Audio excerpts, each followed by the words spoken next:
Can you hear me, Panthera? Yes, I can. Can you hear me? Can everybody hear both me and Panthera? How's everybody? Hello, friend. How's it going, everybody? Let me try to organize just a little bit with all these programs that I have up really quick. You can hear both of us. Okay, perfect. And if That's good. y'all could, me and her are the same volume and the music isn't too loud. I did a sound check, but I just want to make sure with y'all in chat as well before we record this whole thing and it's ruined. Duxley, Island JB Lee, thank you so much for the host. Welcome in, everybody. I hope that you've had a really nice weekend. Welcome back, or welcome for the first time. It's your first time here. Just really quickly, hi science teacher streamer. I'm glad our YouTube videos have been able to help you. Welcome in. I love your username. It's very to the point. Science teacher streamer. It sounds like there's some fun streams over there. So we have Twinkie Talks, hello. Marky Spark, hi who. Love Brisa, hello. King Turtles the Thick, Calist, of course. Hi Spooky Babe Gaming, enjoy your lurk. Hi Goblin King.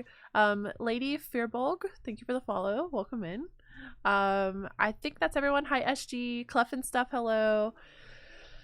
So hello everybody. The music is not too loud, almost not audible. Okay, I will pull it up just a tiny bit.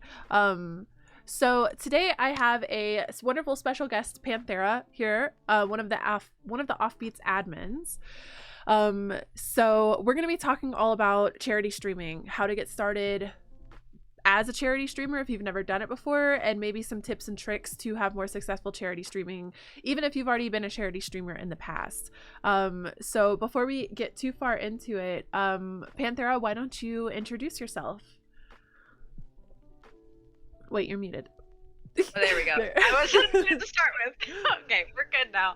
Hi guys, I'm Panthera, and if that wasn't a good example of how new or bad I am at streaming, then I don't know what is. But I'm here to learn too, so I've never done a charity stream. So I'm really excited to get to pick Ty's brain and learn about charity streaming. You guys in Offbeats have probably seen me around the Discord quite a bit. But I am the admin for Offbeats right now, or one of the admins on the team. And yeah, I'm just really excited to learn about charity streaming and get hyped up for next week's big charity event. And you run a blog, don't you? Yes, I do. So I do run like a witchy style blog. It's called feralfarm.com. So like feral, like wild, and then just wood, and then farm. So yeah, one day I want a farm, and for now it's just gonna be witchy stuff until I get that farm. So yeah, if you want to check it out, that'd be cool. And then just an annoying tech thing, I don't know what scene I have our cameras actually originally on, so if you could just like stay like slightly center frame, because it's kind of putting you way off center. Yeah, sorry, it's really, I don't, if I knew what scene I had these like rigged up on. What I see right now, so I'm trying to learn. Okay, so I need to, I would just fix it on my end, but I don't know what scene it is, and I'd have to flip through 15 to find it, and it's just okay. Try to stay still. So if y'all are tuning in and you would like to help out with the Mother of Corals charity event that we're doing next week, we're not going to focus super heavily on that charity today, because I will actually be interviewing the founder of Mother of Corals on Thursday, Krista Shu. I'm very excited about that. So if you have questions about the charity, what it's about, what their mission is, and how they got started, and all that good stuff, definitely check back in on Thursday at 7 p.m. Eastern Standard Time to get all that information covered. The short end of it is, though, they help rebuild coral reefs, and they also help train local communities, coastal communities, to be able to have the tools and knowledge to be able to build and maintain those coral reefs in those areas. So yeah, it'll be the same time Thursday, Marky. So Mother of Corals is a wonderful environmental cause that I am super proud to be helping out with. They are a nonprofit organization, and our community goal is going to be $3,500 as the Offbeats. So I hope that we'll be able to hit that. We already have about 10 people or so signed up. Obviously, we're always happy to have more people join up, and even just one stream, you don't have to stream the whole time. We're going to be running our event from July 23rd, right? This Friday. July 23rd until the end of the month, July 31st. So anytime during that time period, even if you just wanted to do one stream, or if you want to fundraise the whole 10 days, that's what I'll be doing. Anytime I stream, I'll be raising funds for Mother of Corals. And this is all going through our Offbeats community. So if you would like to get more information on this, or get set up, or ask any questions, or even have the community of other people that are raising funds for this cause, there's the link for the Discord in my chat right now. Okay, and I guess we'll get started with some of the questions that you have, Panthera. Let's start a little bit with your experience as far as charity streaming. So I have zero experience with charity streaming. I've popped into other people's streams. I was around during the Love Your Rebellion streams, but I wasn't far enough into my streamer career where I was really comfortable or knew how. I had just kind of been starting streaming again after a very long break. I wanted to take things a little slow. But now I'm really excited for specifically an animal cause too, because animals is a big part of my channel and things like that.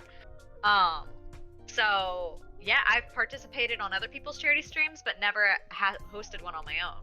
Okay, cool. So Panthera's going to be kind of playing the role of the newbie, helping me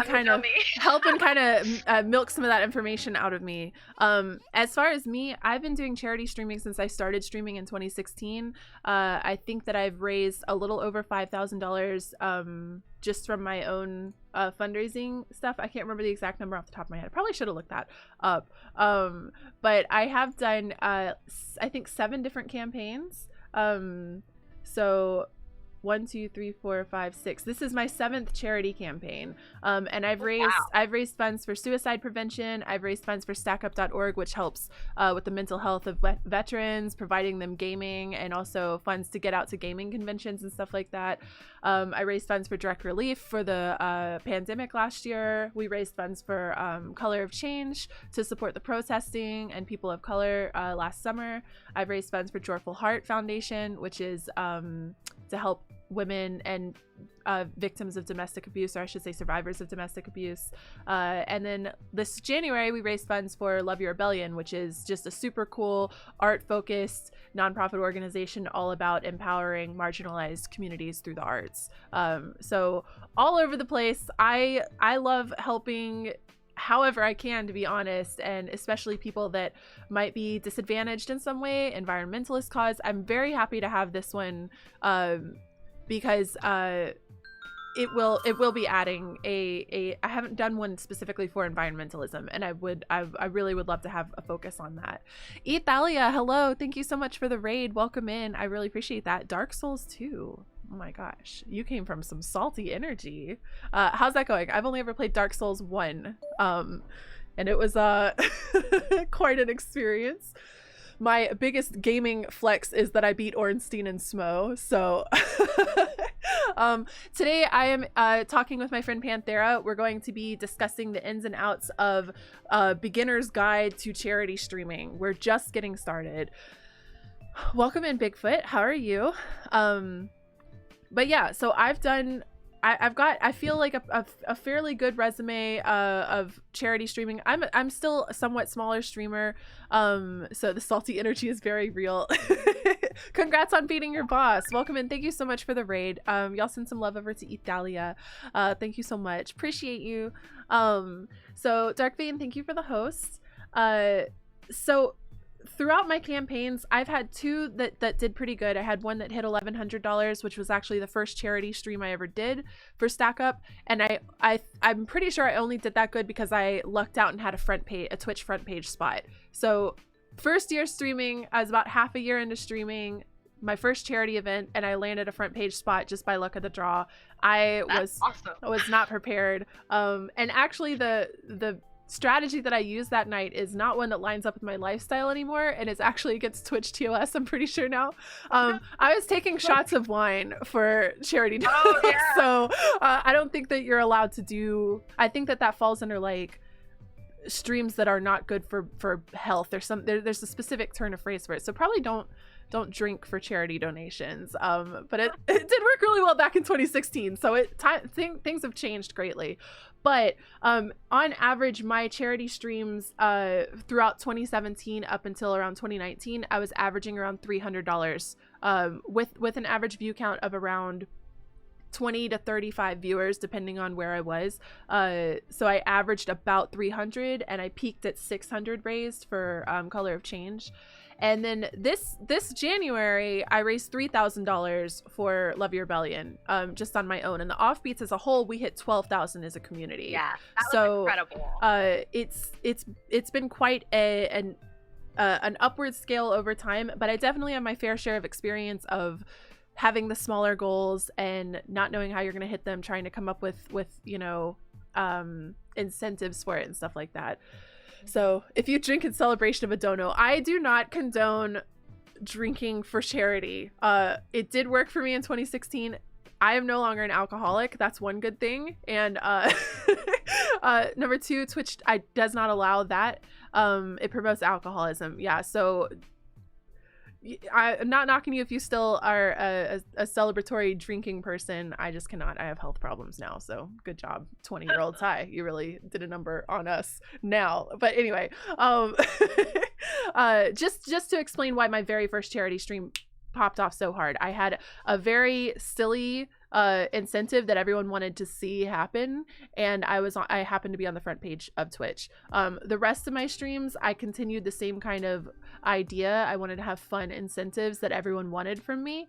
I didn't have front page exposure, which is why there's a third of the charity donations received.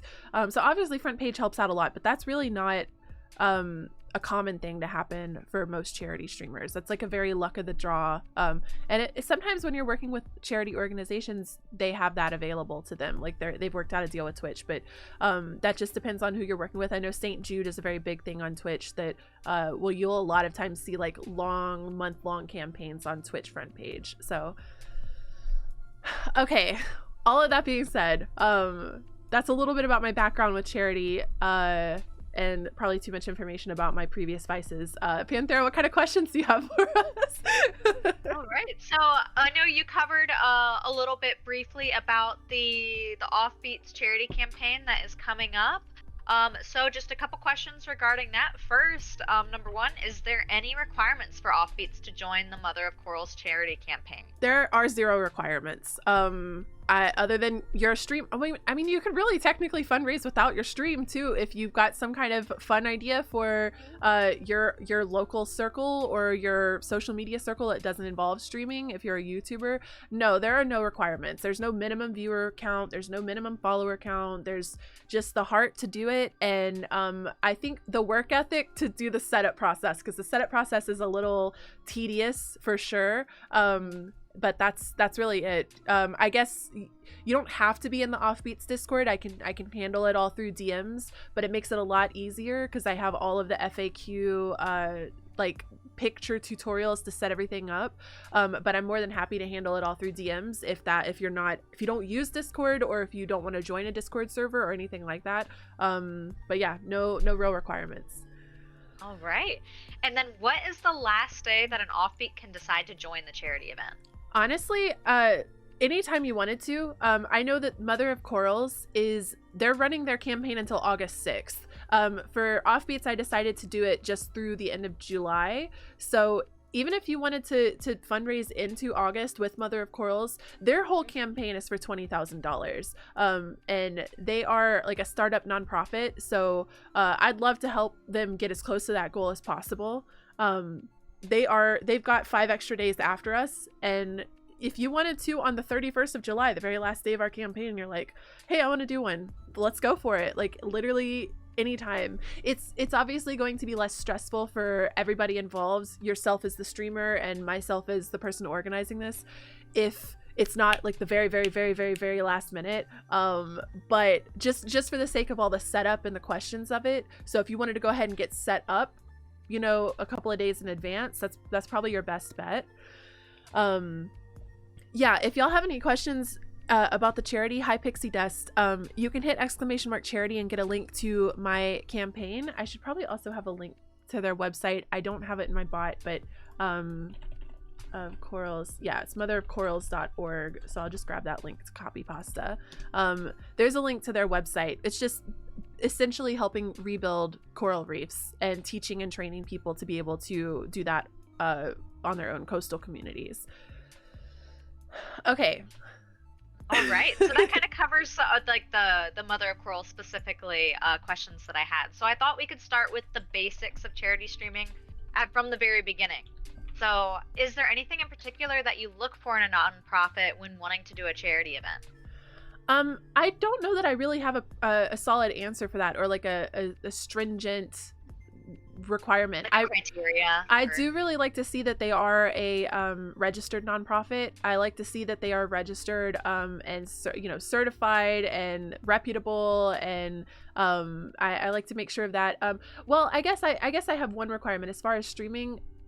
I do need them to be registered on Tiltify. That is just much easier for streaming. It's a lot more difficult to get people to donate off of the Tiltify platform, because Tiltify has such a reputation for its trustworthiness, and the it's already built all of that up. It's a lot more difficult to get people to just donate straight to a PayPal or something like that for charity. So I guess that's kind of something that I would say is it's like a soft requirement, but it's pretty much a requirement for me. If they don't have a Tiltify, then I don't know that I can get streamers to even commit to that, because we ran into that with Love Your Rebellion in January. She was just getting started. Like, she was a registered nonprofit with Love Your Rebellion. Angela was the founder. But she didn't have a Tiltify set up. She didn't know much about online fundraising.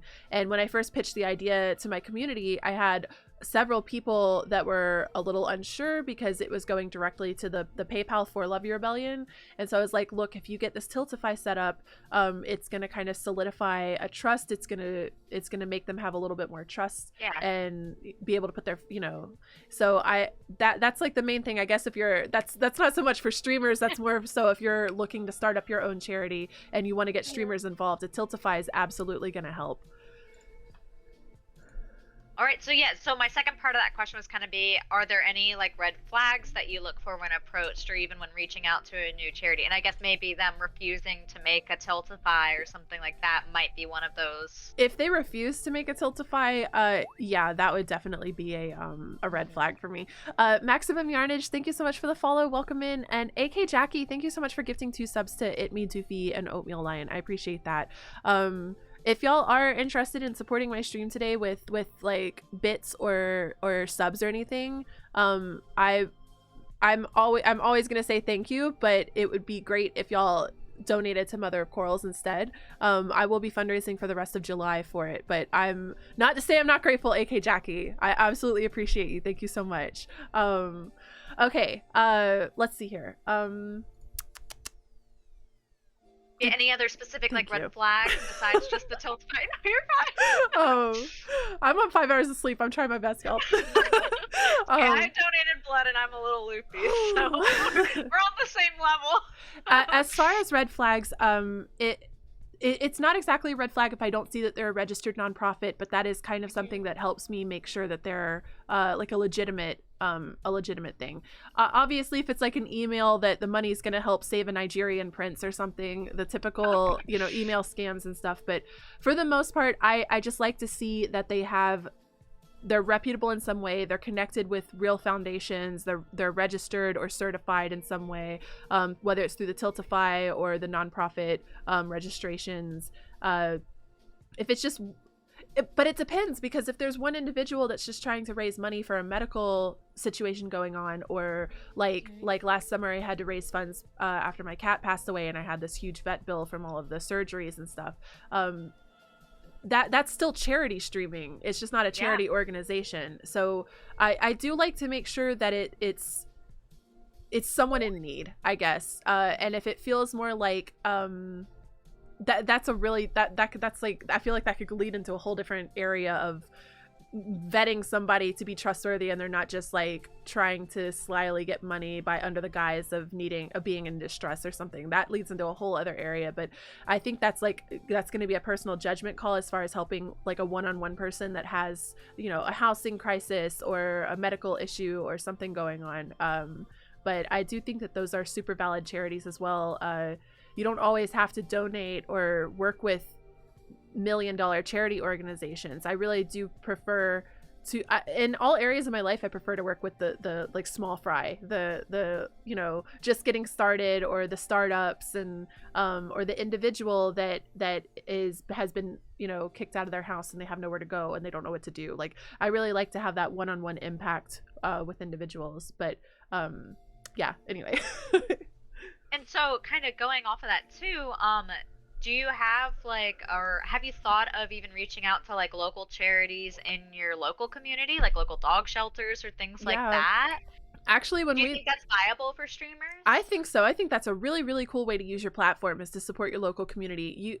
In general, we all should be focused on our local communities in all areas of what we're doing. And that's actually when we did the Love Your Rebellion charity in January, and I told my mom how much we had managed to raise and all of that. She was like, "Oh my God, well, this school over here needs this for that, and this shelter over here." She really wants me involved with local charities and stuff like that. The only concern I have for streamers is the doxing element of yourself, because if I'm like, "Hey, I'm helping this dog shelter down the street from me, you know where I live, you know, you can find my, maybe not my personal address, but you know the area that I live in." That's that's my, so there's a safety element to it. That's my only reservation with doing local fundraising in that way. I'd be more than happy to get involved with the local stuff and help them out on their own.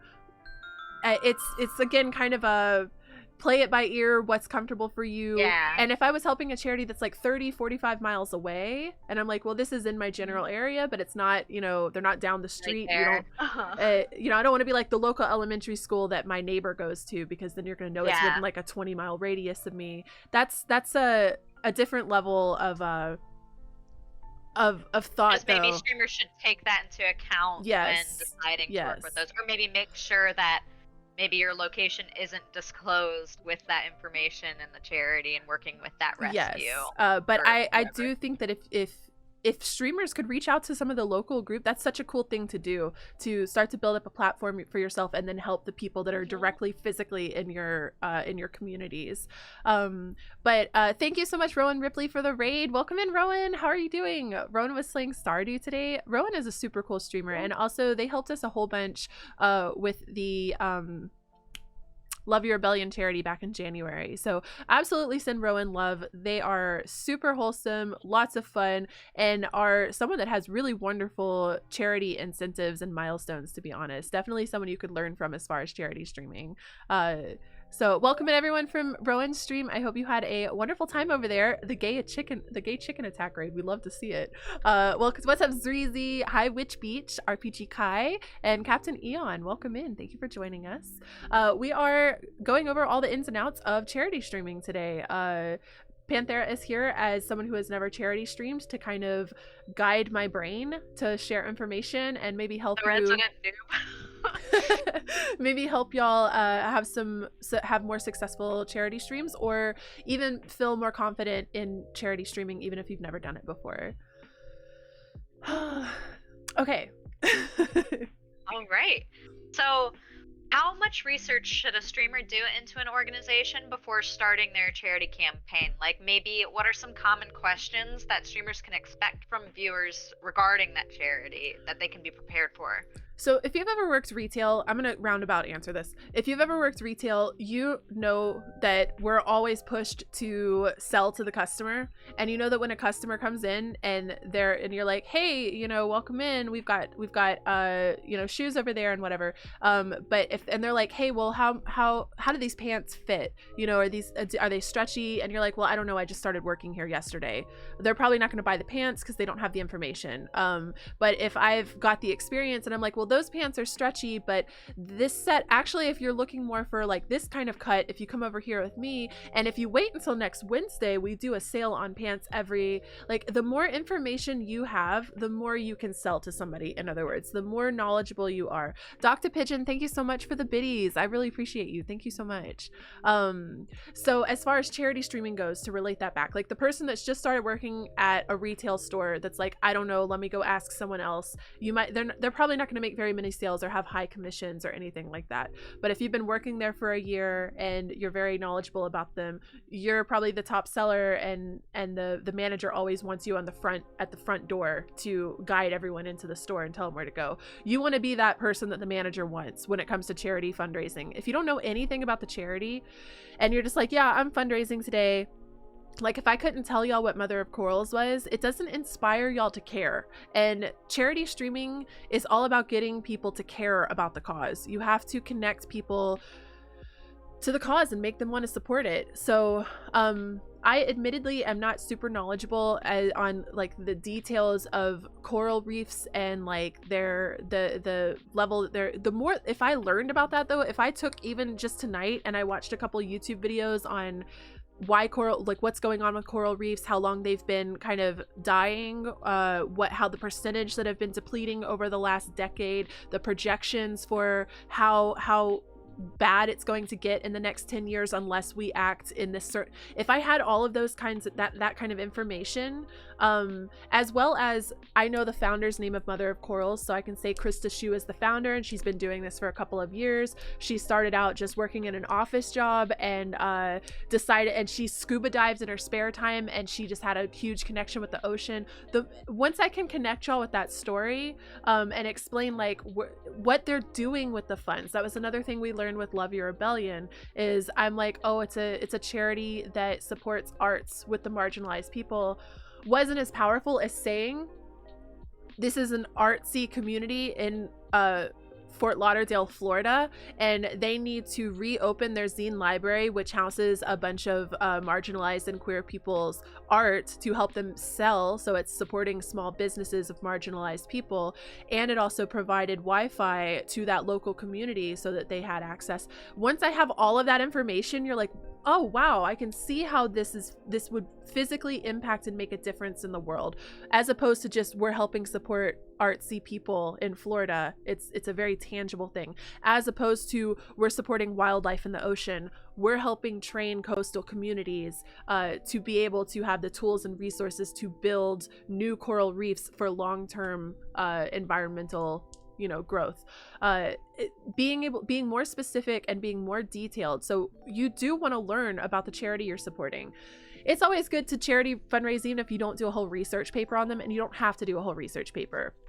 You could throw up one YouTube video, like just pop it up and listen for 10 minutes. You could scroll through their website, understand their mission statement, and understand what their intentions are, and specifically what they're trying to fundraise for. So St. Jude, I don't know a lot about St. Jude because I've never fundraised for them, but I know that they help children with terminal illnesses or children in the hospital. That's my understanding of it. So that's enough to kind of pique the heartstrings of people that want to help sick children. But if I knew even more, like for every $10 raised, it goes specifically to provide a blood bag for a child that needs a blood transfusion. Like that's a lot more tangible for the viewer. So you don't have to go on a whole monologue every time someone comes in. But if you ever have someone in your chat that says, what is, like we just had, I believe it was Pixie, what is Mother of Corals all about? That is the moment for you to platform and monologue about, okay, because there's people that are lurking that might be inspired from your little speech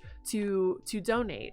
So it's like, oh, you want to know what Mother of Corals is all about? Well, let me tell you. And then you go into the details of what your goals are, how much you're trying to fundraise, and what that money is physically going to impact, and the mission of the community overall. Did I get off topic? I forgot what the question was. No, I think you did great. So I was just going to kind of reiterate that for everyone in the chat. But so basically, bare minimum, at least what you should know regarding your charity is what the charity is, what they're about, and what the money is going towards. And then you don't, like, for example, using Mother of Corals, you don't have to know everything about coral itself, but the more that you know about the issue, the better you're able to sell their story and get your community to care. Yes, absolutely. So maybe, like, for streamers, having like a cheat sheet that you can reference, like, you don't have to memorize it all, Yeah. but something that you can reference during your stream when people have those kind of frequently asked questions for you to be able to wing it. I have a theater background, so I like to be prepped when I go on stage. But yes, if you just had a little piece of paper next to you that had some key facts or key information, so that you don't have to just dig into the recesses of your mind, you can just be like, oh yeah, I've got this information. But obviously, you know, you want to deliver it well. Don't just read off a piece of paper monotonously. But and maybe even like having a command to answer those specific things, like who the community is and a link to their platforms or something like that might be smart. Having an ! charity command for your chatbot that is a little like 3 or 4 sentence blurb about what the charity is and what they represent, along with like probably a link to their website. So I would have been better prepared today if my ! charity link, it was the 4 sentence or so blurb of it with a link to motherofcorals.org, and then I had an ! donate link that was what my charity. So it says, you know, this week I'm raising funds for Mother of Corals. You can donate with this link here. So having those 2 different commands that explain the charity and then provide the link to donate to your specific campaign, that's a great. That's like homework you want to do as a charity streamer. And definitely add it as a panel in your Twitch description at the very top row. You want it to be very easy for people to be able to find this donate link. The less work someone has to do to send money, the more likely they're going to send the money. And don't make them work for it. Yeah. Yeah, Pirate Savvy says in chat here, I like to show little commercials I find on the charity's YouTube to explain diseases and what the charity does. That's absolutely a great technique. That was something that was very impactful and successful with Love Your Rebellion. One of my friends, Duke Stamina, who lived near where Love Your Rebellion was founded and was actually involved with that charity on the ground physically, was able to film and make a little, obviously this is not everyone, you can't do this for charities for the most part, but I had access to someone in the charity who made a whole promo trailer that we could then showcase, and I probably still have it on my scenes, to be honest. I think I do. I'm just going to flip to it. I'm not going to play the whole thing, but I'm going to show y'all just for a second. Hey, friend. This charity stream is raising money for Love Your Rebellion, a Florida-based nonprofit charity whose mission is to empower marginalized groups through the arts. This includes women, immigrants, people of color, people from the queer and trans communities, low-income communities, and those with disabilities. Your donations will go directly towards providing a year's worth of free public internet access through a Wi-Fi hotspot at the location of LYR's very own zine library, located in a low-income area of East Fort Myers, Florida. LYR's... Okay. That was kind of messy. Sorry. I haven't used that scene in a while when it was actually showcasing. That's a great example. And even if like the streamer were to have it just like down in the corner so that they're still primarily talking and can reference it or talk about it while the clip's going, that's a great idea. And then Twinkie had a question too that I think really ties in well with all this. I misplaced it. Give me 1 second. Okay, so Twinkie said, on the local community comment, how would you motivate people to be interested in a charity if it's local to you but not local to them? And I think a lot of this kind of goes along with what we were just talking about, where you need to know about it and you have to sell it. So you have to know like why they should care about this local charity. And it's a lot about your charisma and power to inspire your audience. So if I care, my audience cares. And the more that I care, the more they are going to care. And then on top of that, even if you can't inspire them to care about your local dog shelter, you can inspire them to make you want to take a shot of hot sauce. Do you know what I mean? So this is where if the charity doesn't necessarily inspire the generosity that you're looking for, this is where you incentivize and kind of tantalize your audience with things that would interest them. So it's like, there's a dog shelter around every corner, so why should I care about your dog shelter? You know what I mean? It's like, okay, you don't have to care about my dog shelter. I know you care about dogs in general, but you do care about getting, a sticker on my face, or me putting your name on the background and having your little ego boost of your name being visible, or you that's where you give them things that, or like some of the milestones that I have set, like if we hit $350, I'm gonna play the game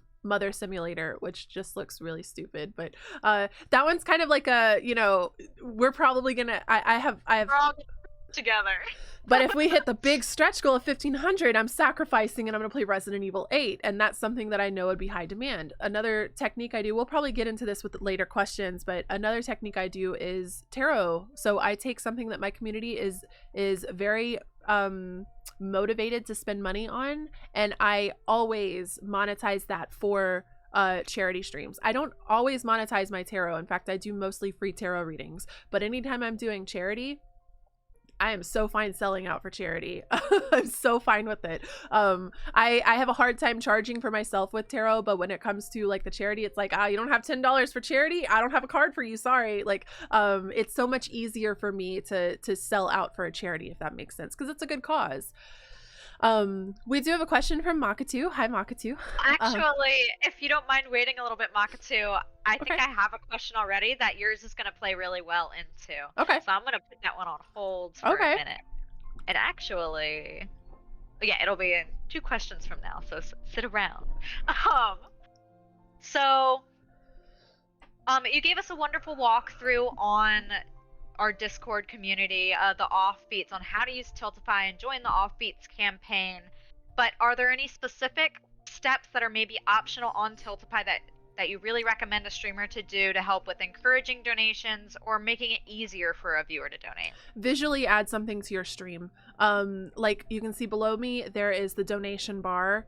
Visually add something on screen that shows people, and that little bar showing how much it's filled is absolutely a very strong technique to get people to see and care. Having the alerts attached so that they pop up on screen when a donation goes through is very important. Not only for you as the streamer to be able to understand that you've received a donation, but also that little ego boost. You know how streamer culture is. People love to see the alert pop up with their name on it.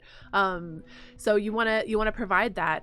There's other things on Tiltify that can add, like, you can show like an event list of who all's done it, who all's donated most recently. You can show like your milestones and what your goals are. There's all kinds of little widgets you can add to your screen. I wouldn't overclutter your screen. You can see I kept mine very simple. The donation bar with what we're trying to raise, what goal we're trying to hit, and just that also kind of alerts people, even if they don't see all the like super nitty-gritty information.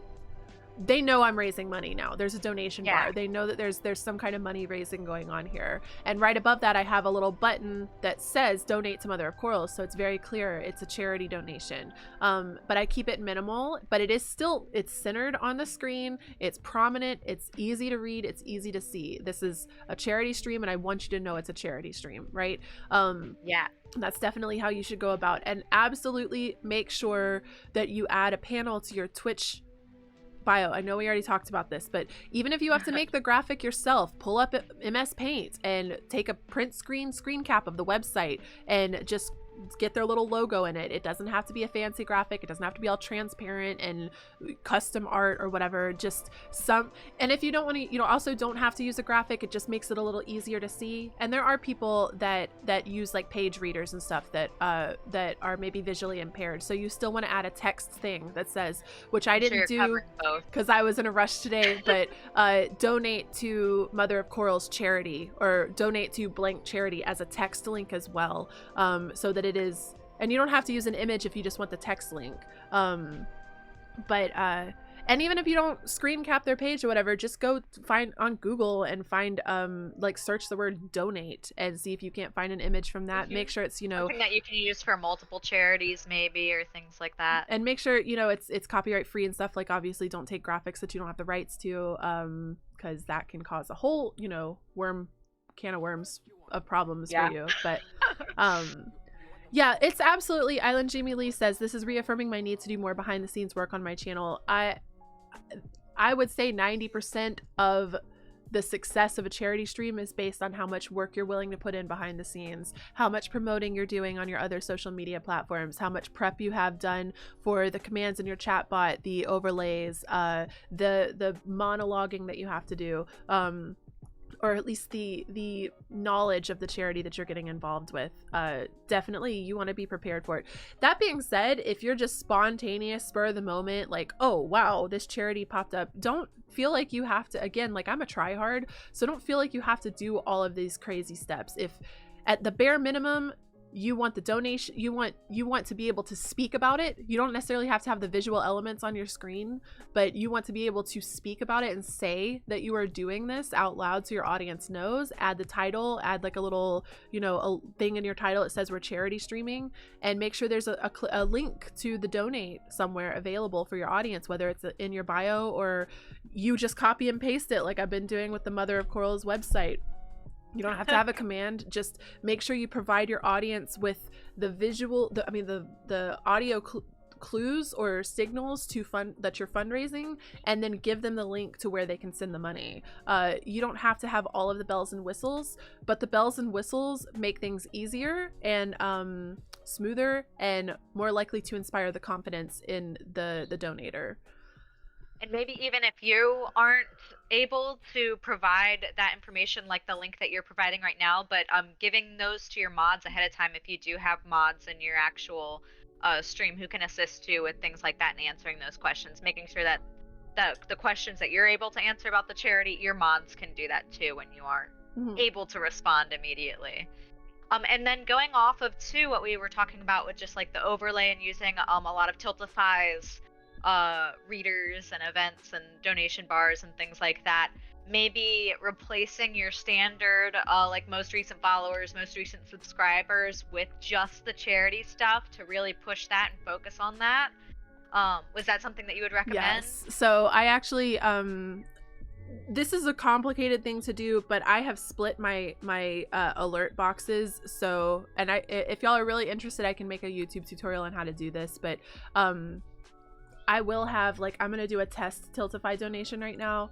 I have one alert box that's just for, it only shows up the charity things, and I have that big and prominent and large, and then all of my other alerts are gonna pop up really small over here in the corner, and the Tiltify alerts don't pop up here. I split it. I still want the follows and stuff to go off, but I want the Tiltify to be the big front and center. If you don't want to go through the technical hoops to do that, you could turn off everything except the Tiltify donations and just let people let people know that's all you care about right now. And another thing you could do is nope, it's gone from my brain. Sorry. Of course, like you could still have like your chat bot and things like that, like shouting out your followers when they follow and things to kind of give them something, but it's just not your main thing on the stream for that day or that week. Oatmeal Lion, what is thalassophobia?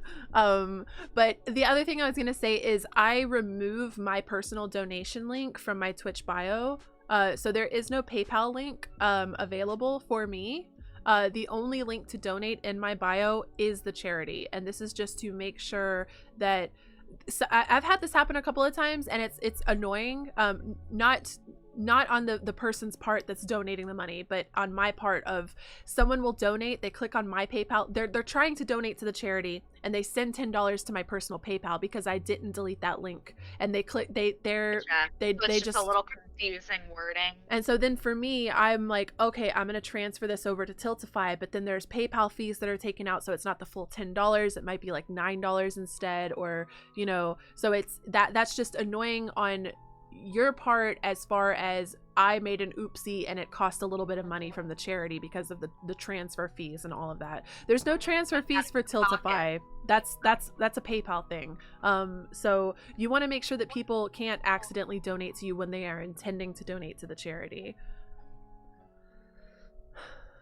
All right. And then so for a first-time charity streamer, how should one go about setting up donation goals when they don't have prior experience to compare with? Like, are there certain statistics that a streamer can use to help determine this number for like your overall goal for that charity stream or week? Maybe such as like your subscriber count or your average views. anything like there that? might be someone who's a little more statistically and analytically driven than I am, might be able to come up with some like really interesting correlations. But I always advise new streamers to start with a modest goal. I think it's better to hit your goal and then add a stretch goal than to set a huge goal that you're disappointed by, because and that's okay. So I would say if you're a small streamer that's averaging less than 10 views, start with $100 and see where it goes from there. $100 is you can't go lower than 100 on Tiltify anyway. Hi Necron, Dragon Lord, Marshal General, welcome in. But I would definitely go with the smaller side. So like, even if you're a streamer who averages around 25 to 30 viewers, 300 is probably a nice little modest spot to start. And that's kind of like a nice ballpark, but it also depends on how this is going to come down to your knowledge of your community and how much money you have kind of seen them send your way. Yeah. So I guess there is a little bit of like subs. So if you're able to average around, subs are $5 each and you have about 10 subs, you're getting about $50 a month from your community. So $50 a month is what they're doing when they're not really highly incentivized. So you could probably shoot for that 100. You're like, well, if y'all are already sending 50 just to casually support me, y'all might have an extra 5 in your pocket. So you might have $10 instead of that 5. So I could go for the 100. If you average like around 100 subs, you're getting $500 from your community a month. Then Twitch takes 50%, but whatever. Your community is your community's sending you $500. So you could probably bank on maybe not in one day. So if you're doing a one-day charity, this is the other thing that changes it too. If you're doing a one-time charity event, you want a smaller number. If you're charity streaming for the whole month and you know that you make $500 a month in the donations from like 100 subscribers, 500 is definitely doable, I'm sure, and you could probably shoot for 1,000 in a month.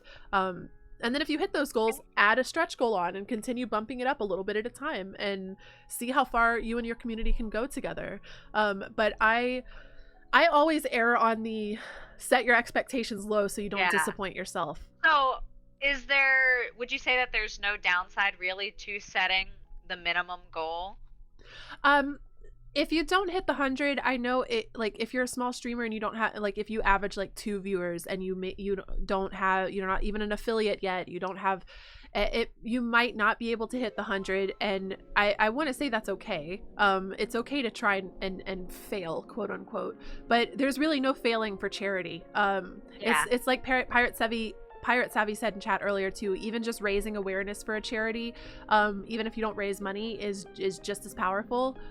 Money obviously helps in all aspects of the world, but awareness and attention is just as good as money in some cases. So Island Jamie Lee said as well, like every dollar counts towards charity, so they're going to be happy whether they get $5, $10, $15 even. And especially when raising with the community too, all those little small amounts do add up for the overall campaign as well. Lady the Laddie, you are blessing us today. Hi Laddie. Hi. How was your stream? Welcome in. Thank you so much for rating us. If you guys don't know Lady the Laddie, they are a very good friend of mine, very dear to my heart. We've done a couple of collab streams with them, including some Monster Prom stuff, lots of fun, high energy, and they are a Warframe streamer primarily. So thank you so much for bringing your community over.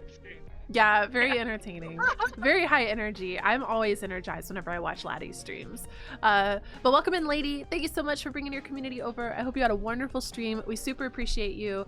We are talking all about charity streaming, and FAQs, Q&As, beginner's guide to charity streaming, and as well as tips and tricks to have more successful charity streams. We're raising funds today and for the rest of July for Mother of Corals, which is a nonprofit that helps provide tools and resources to coastal communities to rebuild coral reefs, and they also actively rebuild coral reefs on their own. I think they're a fairly new startup nonprofit, so I think they have 5 coral reefs that they've built. They've started the little foundation of the building of them.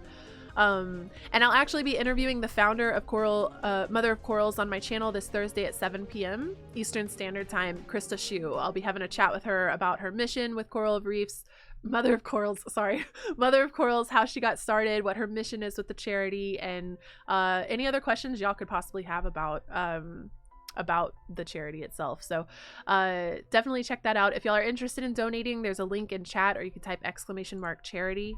There's a link to their website as well in chat. And if you are interested in participating, we are actively interested in looking for streamers to help out with this charity campaign. It officially starts this Friday, so we're just kind of like revving up for it and prepping for it, but we officially start Friday the 23rd, and we will be fundraising through thank you so much for the $20 donation. It was anonymous, so I appreciate you. It says, love the oceans for the corals. Thank you so much, friend. I appreciate you. If you're interested, if you're a streamer, even one stream helps. You don't have to fundraise with us the whole week if you don't want to. If you want to fundraise the whole week, that's awesome too. We are handling all of that through the Offbeats community, there's a link for the Discord in the chat. I'm also more than happy to help you in DMs if you want to reach out to me in DMs. But the Discord is very streamlined. We have a how to set up on Tiltify. We have all the links and stuff, and we also have a little community going on there of other people that are fundraising that maybe you could reach out for collabs with, or toss ideas off of incentives and things like that. So yeah, I think that's my whole monologue for. So there's a good example for y'all that are listening for education on how whenever I get a set of new eyes coming in, we've got a raid coming in. It doesn't have to be a gigantic raid of 200. Lady the Laddie just really blessed us today. Even if it's a raid of 5 people, that's 5 people that might have their wallet available for the charity. Do you know what I'm saying? So if you get a set of new eyes coming in, even if you notice that you have 2 or 3 people in your chat that have just tuned in, and you're like, oh, well, we've got a couple new people here, so I'm gonna go ahead and let y'all know what we're fundraising for today. Or, hey, everyone, welcome in from the raid. Just so you know, I'm fundraising for XYZ today. You just saw an actual example of how I do and would promote the charity. I provided the information. I provided the links. I told them everything they needed to know about it, etc., etc. So we've got a working example of what it looks like now. Go tell your mom to open the stream and donate. So yeah, were we in the middle of a question, or were we moving on to a new one? We pretty much were wrapping up that one. Okay. Because that was about the donation goals and setting your main goal, and yeah. pretty much like there isn't a downside to doing the minimum, and every dollar counts. Yeah, I would tiptoe up for sure. I would start small. So mine is not supposed to be 1,500, but that was my big stretch goal. It's supposed to be 750. I wanted to start with like a smaller goal, a more achievable goal for me. And I was gonna stretch to 1,500, but when I was setting up the milestones, I accidentally made it the full amount because the big stretch goal I was setting for Resident Evil 8. So mine was a bit of a mistake. 1,500 is not me shooting small. 1,500 is me shooting big. 750 is me shooting like, maybe we'll be able to hit that. And I feel like a 300 goal would be me shooting small, based on my previous experience with charity streaming and what I see that I can average raise. So yeah, okay. Twinkie, I think we're gonna hit that question a little later. I am adding you to my list though for that. That's a really good collab question. All right, so for the next question, how about like where are all the different locations you would recommend having the charity information on your Twitch? So I know we've discussed a little bit already, like the panels and the commands, but is there anything else that you recommend? And then also incorporating Makaju's question from earlier in there, with talking about the charity, is there such thing as too often or too little, and do you worry about being spammy with things like that? Yeah, you could probably be too spammy with how often you're talking about it. And it also depends on, like today we're just talking about charity, so it's very natural to just continue to bring it up. But if you're just a typical streamer that's like typical, I don't mean to say typical, but if you're having a typical stream, like if I was doing a Stardew Valley stream today instead of a charity FAQ, I would mention it. I would go into a monologue at the start of my stream. The first 15 minutes would be dedicated to explaining it. And then I would go into my gaming, and like I said earlier, if you get a raid, that's a perfect opportunity. If you notice a handful of people are just tuning in together, like you see a little flush come in of like several people tune in at the same time, that's the opportunity. I mean, probably every 15 minutes is a good metric to give you. It's okay to say every 15 minutes, and like, you know, just for anyone that's tuning in, we are fundraising for Mother of Corals today. And if you want more information, just type !charity in the chat. And if you don't go on a whole 15-minute monologue every time that you mention it with no real, I guess, trigger to mention it, like you didn't get a raid or any of those other things, but you're just kind of going through your like, oh yeah, verbally say out loud, then just have a 2-sentence thing where it's like, just so y'all know, if you're enjoying the stream and you'd like to support Mother of Corals, type !charity in the chat. We're raising funds to help out the coral reefs today, and every dollar helps. And then just go right back into talking about your chickens on Stardew. And just because, yes, there are some people that are listening to you and they're not looking at chat and they're not looking at your bio and stuff, and they might have just tuned in and they don't actually know yet that you're charity streaming. And of course, every time you get a donation, that is the perfect opportunity to verbally draw attention. And so if I get a donation that I haven't done a spiel, a monologue in 15 minutes, 20 minutes, the donation is now my monologue. So like, oh my gosh, thank you so much for donating to support Mother of Corals and helping out rebuild the coral reefs. That is super cool of you. Thank you so much for the $20 donation. And then it's like, oh wow, so that's actually great, because for every $20 that I raise, I'm actually going to be you know, eating a jalapeno or whatever it is. And then you can verbally say what the reward is for people that are donating. You don't have to have incentives, but they do incentivize people. They do it. So yeah, see, Twinkie's got a cute idea here. You can incorporate your rewards in with your game style. We might talk about this a little bit later, right? Yeah, okay. I've got a big old section on rewards coming up. But so this was actually an idea that I had where in Mother of Corals is one of the things that pushed me to wanting to charity stream for this is corals in the ocean and things obviously relates very much into my content, but maybe finding natural ways where you can bring up the charity or things about the charity in your actual streams. Like for me, this might be every 15 minutes we get a random fact about the ocean or cute. About corals or something like that.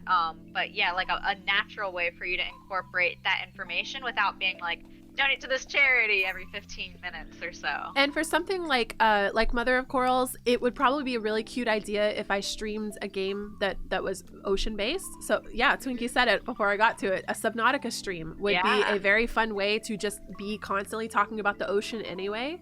Obviously this won't work well for like when I raised funds for Joyful Heart for, you know, survivors of domestic abuse. That's not really a good example of something you should try to stream content that's related to the, you know what I mean? That's a little bit more tactless, I guess I would say. But there are, you know, play a game like Nintendogs if you're raising money for a dog shelter or something. Things like that. Like try to make the environment of your stream related to the charity if it's tasteful to do so. Again, something like St. Jude's where you're raising funds for sick children. Probably don't want to make the stream content. Not Hospital Simulator. Yeah, you probably don't want to do Hospital Simulator. That's a little tasteless, because again, keep in mind that the people that are going to be empowered by these streams might align with the cause that you're raising funds for. So if you have someone that's like, oh my god, thank you for raising funds for St. Jude, my child is actually terminally ill, and they come in and you're just laughing and hee-hawing at Hospital Simulator, that's not a good look, y'all. That's a whole other conversation, I feel like, because that's not just about charity streaming. That's like teaching you to be. A lot of that's your community too, and like what they're expecting from you too. Yeah. And the kind of community that you curate around yourself. Yes. And again, that it could work for some people and it could not work. I would err on the side of caution and don't try to do the risky, edgy thing for charity streaming. Don't take shots of wine on the front page of Twitch for charity. Don't do the edgy thing. I think like Sith Raven, like will Call of Duty work for Wounded Warriors charity as well? I think that it could personally, because I feel like that's kind of a demographic thing. A lot of people that play Call of Duty and games like that are veterans. They are military minded people. So I feel like the demographic of that game would align with the cause, as long as you're not making light of the injuries and making PTSD jokes and stuff like that. Then I'm sure you're fine. It's just all going to boil down to what your audience is.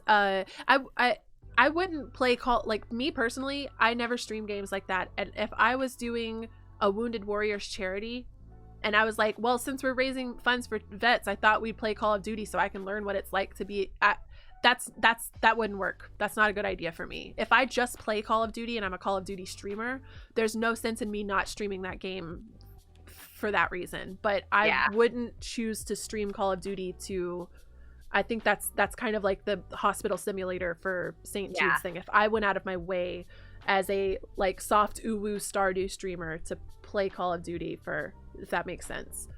Maybe like a better way to do something like that would be, instead of playing a game based around Wounded Warriors, reaching out to veteran streamers and saying that they do a collab for you, maybe somebody who's already in your normal niche with streaming. Yeah, that's a great idea. I feel like there was a second part.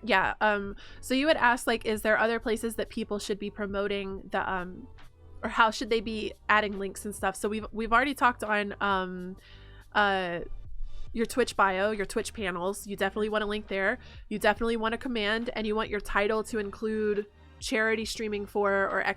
charity. So there's a signal in the you want something on your screen visible, small, and not too cluttered, not taking, not covering your entire screen up or anything. And I would also say plaster that shit all across all of your other social media. So make it something you tweet about at least once before you start the stream, or before you start your campaign, and every time you go live for it, talk about it on your Twitter. Add the links to your Twitter, pin the tweet on your Twitter, put it on your Instagram, at everyone in your Discord server and let them know that you're doing that and what time span you're doing it. Your Facebook, your TikTok, your YouTube, add it to the start of your next YouTube video. Every social media, every platform that you have with an audience, you want to let them know you're doing it, as long as it makes sense to do so. I mean, you could even on your Instagram feed just take a picture of whatever, like a little flyer that you make for it, and that's on your main Instagram feed. Add it to your Instagram story every day.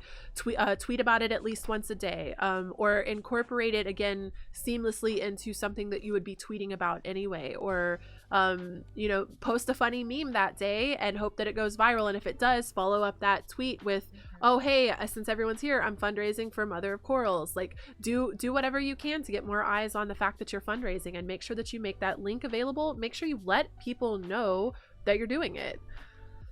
Okay. And so regarding posting it on social media too, would you recommend directing that social media to your actual charity streams on Twitch, or would you recommend blasting the actual donation link and seeing if you can kind of get donations actually through your social medias instead of having to direct them again to another platform? So I'll use the example of, I had a viral tweet, like I made a funny video game joke and it went viral for my standards or whatever, my metrics. Email.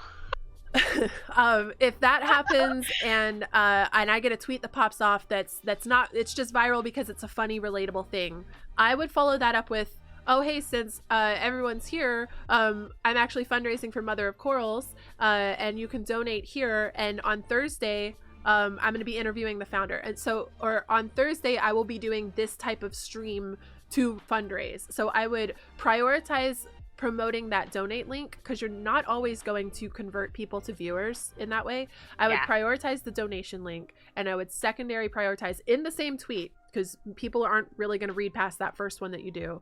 Then I would prioritize getting a 1-sentence shout out for your next content that's planned to fundraise for the charity. If you're following a viral tweet with it. As far as just your tweets go, I guess that I've probably never really tweeted with my campaign donate link. Now that I think about it, I do promote my streams because I feel like my streams are my best fundraising avenue that I have. So I'm like, if I can just let people know when the events are going on, I can get people out to the events, more so than that having that one-off random hopeful maybe someone on Twitter donates. But I mean, now that you mention it, I'm like, well, I probably should have done that before. I've never done that. I've never thought to do that. I've just thought to funnel people to my stream. But it's possible you could have someone that's not going to come in as a viewer, but they're willing to support, you know, Mother of Corals. I will say with Love Your Rebellion, we did a heck ton of promotion on Twitter, and I don't believe I ever saw one, at least for mine, come in off when I wasn't streaming. I don't think I ever got an off-stream donation, even for such a successful event as Love Your Rebellion. So that's an anecdotal experience. Maybe it's worth experimenting on your own platforms. But Sea Island Jamie Lee says in chat that they had a Twitter friend donate offline while they weren't streaming. So it could be worth it to just experiment and try it out.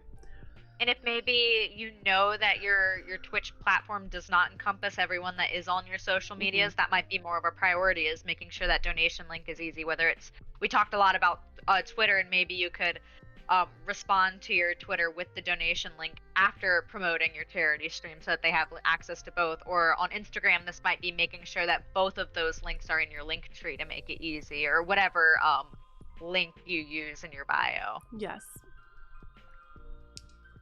All right. So this kind of goes with another question that we had earlier, which was turning off our follower alerts and our subscribers and things like that, or our normal event lists and things. But do you recommend turning off channel points during a charity stream so that people are more inclined to do donations for rewards instead of using the free points for rewards? If you have any rewards that are going to be giving people something similar to your incentives, I would turn those off. I would not remove all the ability for people without money to interact with your stream, though. Gotcha. So like I have one that's like bless the stream, which is like 44 channel points. It's just a little thing that pops up in chat and they just get to interact with the stream in that way. There's no sense in me turning that off. But if I had a channel point that was like, and I do have one for tarot, so they get a 3-card tarot reading if they redeem channel points, I want to turn that off because I'm going to add a charity, a donation incentive of like $10 or whatever to get a tarot reading. So if they can just use their channel points, I don't want that to be an option if I'm trying to get them to donate to charity. But if it's stuff that does not have any kind of reward, like your hydrates, your posture checks, all those like basic ones. Hydrate and posture check, there you can leave those on, stuff like that, little things that are not really quote unquote rewards. So like giving tarot readings or adding their name to the stream or letting them choose what you do in the game, letting them pick your next game, letting them pick the next character you play as, making you play blindfolded, or anything like that that affects how you're playing the game, those should be donation incentives for the charity. Those should be turned off in your channel points. Anything that is really motivating for someone to want to get to see you physically change, do something, add something, sticker, stand up, dance, eat a thing, anything like that, those should be money donation incentives for the charity. All right. And then so now let's dive into rewards. And I know that this is going to be probably a pretty big section. But first, like, how many rewards do you recommend a streamer to have? I also don't think it's too many. I don't know that I could give a metric. Obviously you don't want to information overload your audience, but you probably want a good, I think a nice little rough estimate is about 5 or so. So like maybe a $1 incentive is like a sticker on your face, something that is very sustainable. It doesn't take a lot of energy. Or even $1 could be like, I don't know. I guess like a sticker on your face is the easiest way. Something very like simple. It's very motivating. $5. So I'm gonna go with these metrics. We'll do $1. We'll do $5. We'll do $10. We'll do $25. We'll do $50.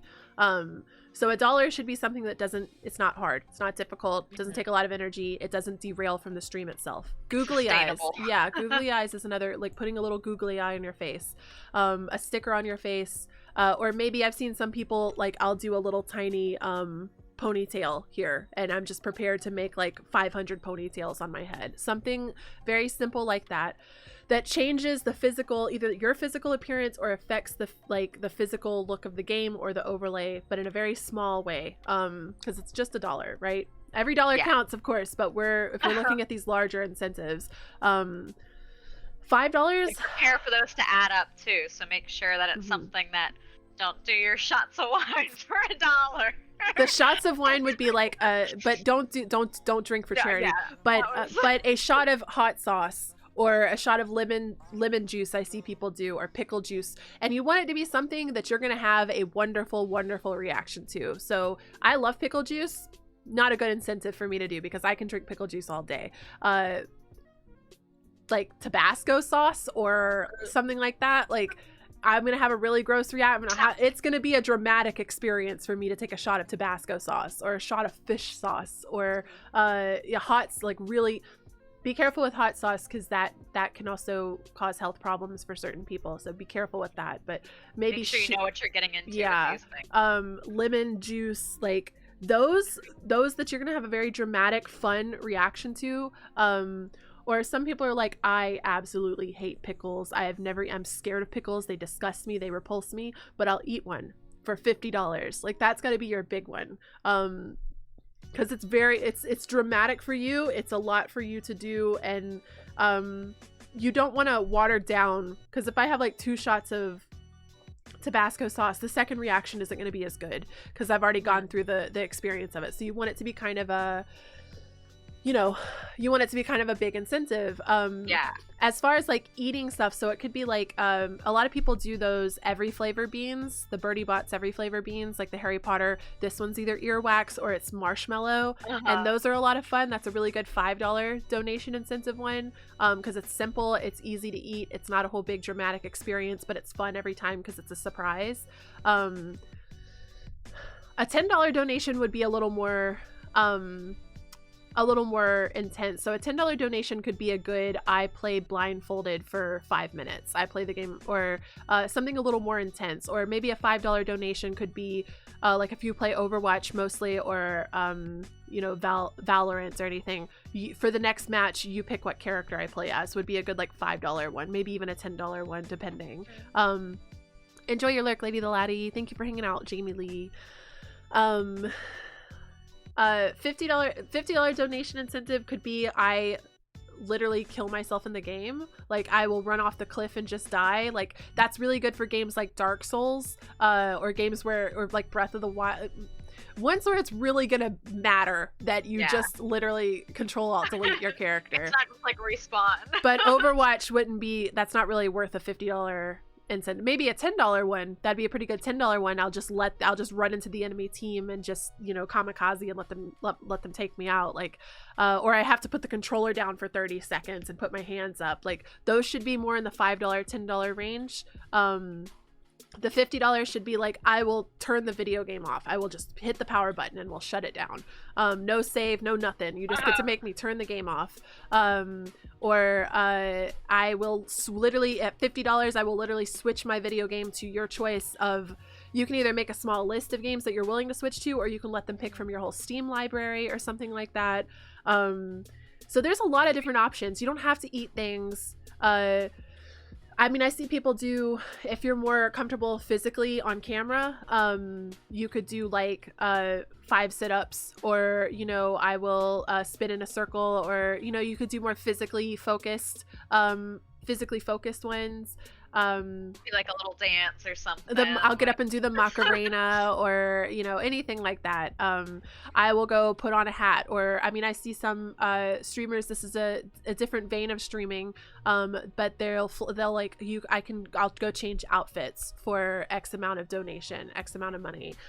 So you could have like, these get into more like milestones and goals. So like if we hit $250, I will go put on my cat onesie, or I'll go put on my Lolita outfit, or I'll go put on my cosplay of Mercy from Overwatch, or Bastion if you're really crafty.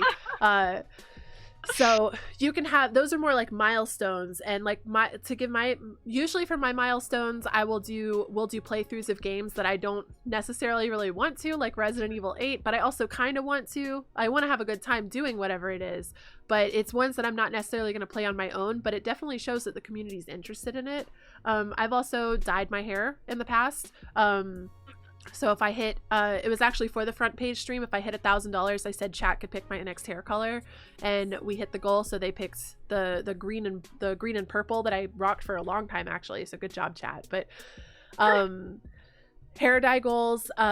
This is a very cautionary one, but I've seen several people do this and it's been very successful. This depends on who you are, but tattoos. So if we hit like Monozaki with Love Your Rebellion, he had we hit $1,500 and I'll get a Shrek tattooed as a tramp stamp. And he's got a lot of tattoos. He's just a tattooed guy, so it's not weird for him to do that. It's not really asking a lot of him because he's a tattoo person.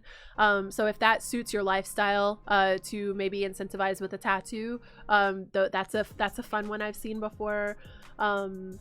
And then cosplay ones or dress up streams. I've offered ASMR streams. So like if we hit X amount, then I'll have my cat do an ASMR stream. I'll have my cat over here, or I'll play this specific video game. We'll do this specific kind of event, or especially if you know your audience has really been demanding it from you. They're really like, oh, come on, please play Dark Souls. And you're like, I'm not playing Dark Souls. If you know your community wants it from you, incentivize that for charity, baby. Okay.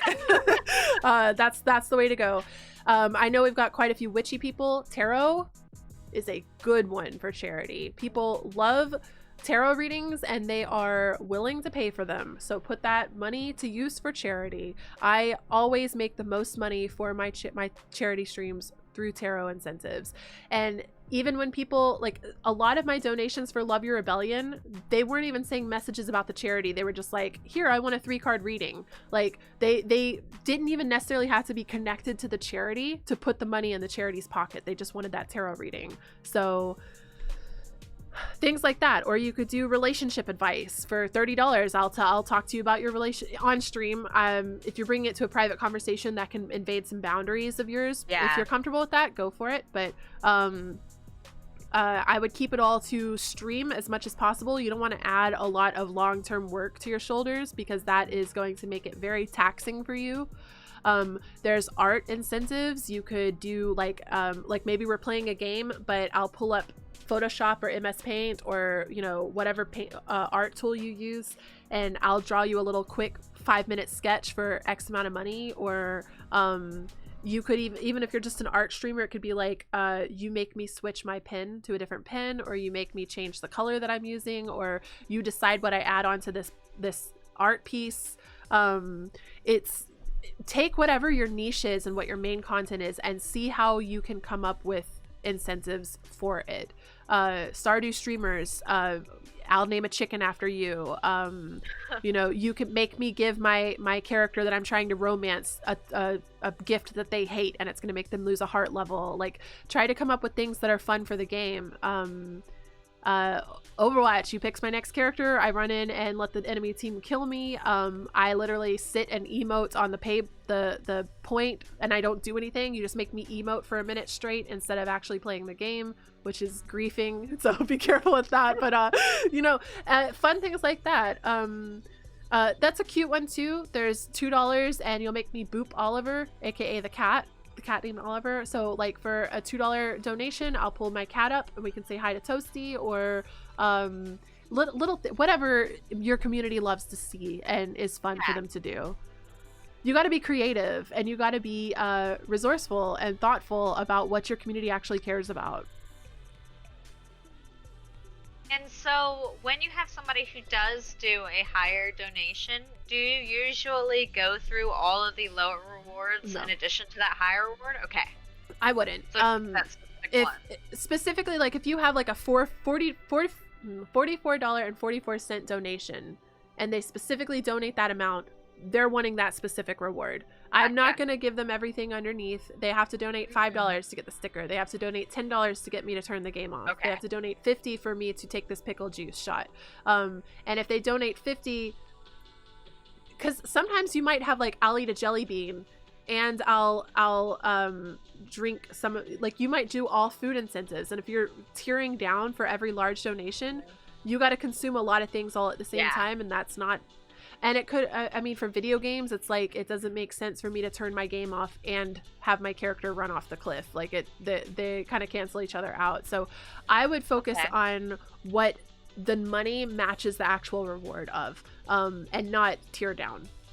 If they want to tier down, be like, okay, well, send me $5 more then. Like, you got to be kind of shameless with charity streaming, to be honest. And this is the best opportunity and the best reason to be shameless is for charity. Yeah. And so when setting your donation amounts for your rewards, do you tend to go with like standard dollar increments or like mean numbers, like Twinkie mentioned, like the $69.69, or you said the $4.44 earlier? Is that kind of like dependent on your community? I think it depends a lot on your community and what you're comfortable with and what you like, what makes you laugh. I typically go with like nice whole round numbers because they're just kind of easier for people to go to, but people do love a good 420. They do love a good 69. They do love a good 666. So definitely meme it up. And sometimes people just want to they want to see the 420 pop up on screen because they're like, haha, blaze it, bro. They just want to have the good meme time. Or the 6969 just be like, heh, nice. Like they just want that goofy little meme moment. 1337 1337, get a good old elite joke in there too. I do like nice whole round numbers because but alternatively, and this is psychology, so this is playing with psychology, this is why you also want your donation goal to be a little bit smaller, because the closer that bar gets to being filled, the more likely you might have someone come in and just be like, well, they're only $24 away from 100. I'm just going to top the goal off. I just want to see it full. I want to see it hit 100. So the smaller the goal is, the more likely you can have more people that want to top it off, that want to top it off, that want to top it off. But if you have these weird incentives like 444s and 6969 and people do those enough, your donation amount, like right now we're at a nice pretty $20, but I would wager that if I streamed long enough at $21.48, someone's gonna come in and be like, oh, I just hate seeing this number, so weird. I'm gonna donate $4.52 so that it's a whole number again.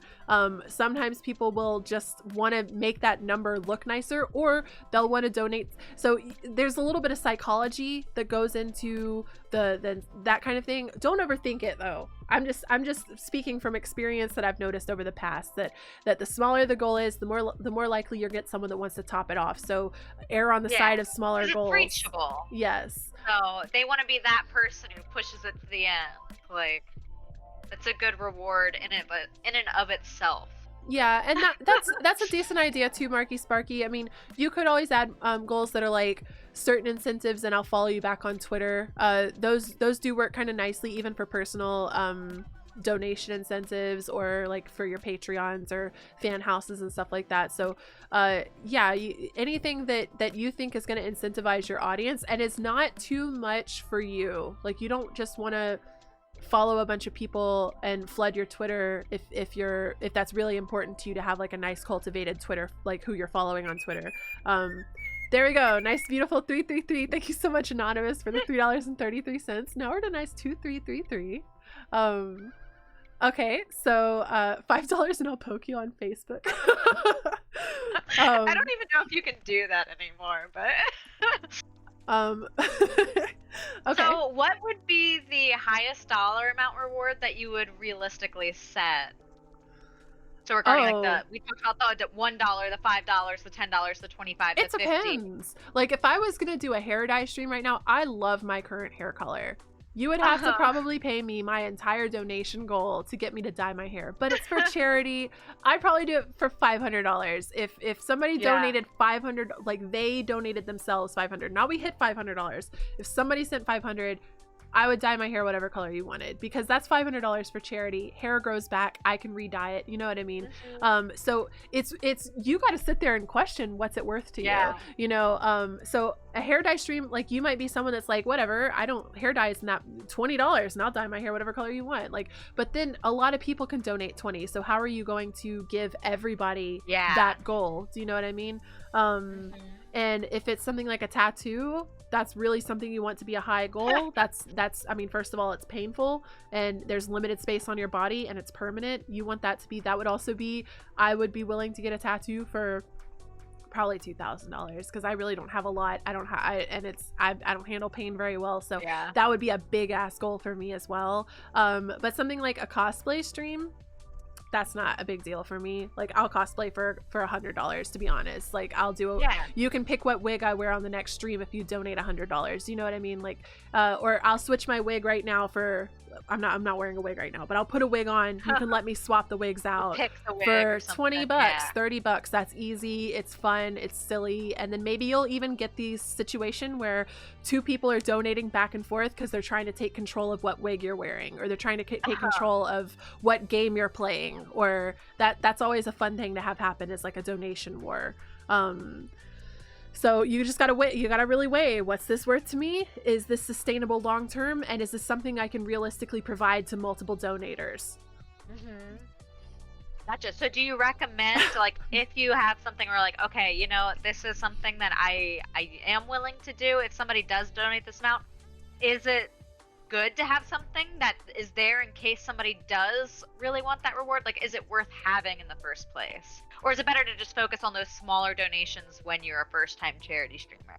I mean, I think it could be at least fun for your brain to brainstorm, like, to go over them and just kind of like imagine and fantasize, like, oh, what if somebody does donate $100? Like, and then if you have that incentive there, it could just be the carrot in front of their face that's needed. You never know. Like... So I always, again, wager on the side of small. Don't set yourself up for disappointment. So if you're really like sitting there and you're spending 3 hours coming up with like $100, $500, $1,000, and you average like 5 viewers, don't overspend your time like really like over analyzing, overthinking things that maybe you don't have experience achieving yet, and it's not quite realistic.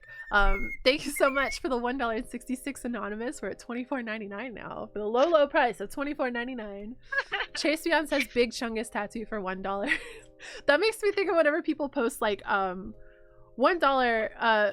one like on this and I'll go I'll go get this tattoo, or $1 and I'm gonna adopt this cat, and then they like it themselves and then they're like done, or something that's like $1 for a Big Chungus tattoo and then they donate $1 themselves, or they just really want to be covered with a big old chubby bunny everywhere.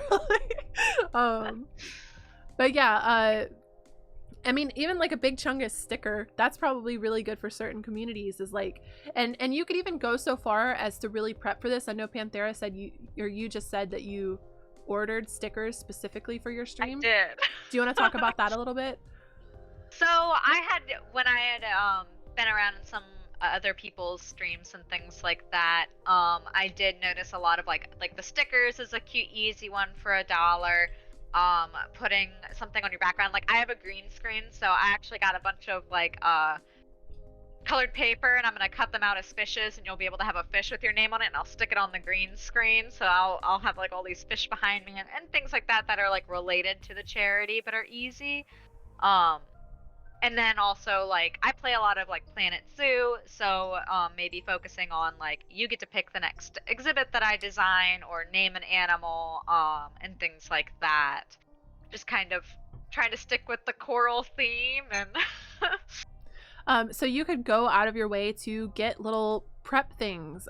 Go get a little party popper for like every X amount. Whenever we hit $10, I'll blow off another party popper. Or every time we hit $25, I'm gonna add a new ponytail, or whatever it is.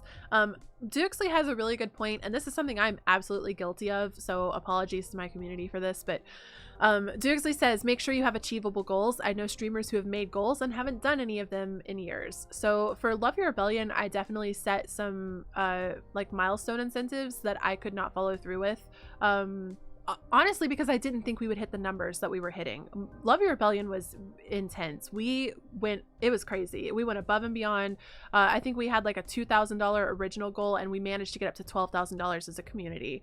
I think my original goal was like $750, and I raised $3,000 by myself. So I had a lot more people turn up for that than I expected. So the goals that I had set were no longer sustainable for me. So for example, I was offering like graphic design packages, and I was expecting to only get one of those, and I got like 4 people that got it, and I wasn't able to do any of them in the long run because there was so much on my plate after that charity was over that I couldn't do any of it. I think I had done, like I said, the ASMR Toasty stream. I think I said I was going to dye my hair, and I think I said we were going to play a certain game or something, and I didn't get to any of them because I got so overwhelmed at the end of that charity event that it's like I can't do any.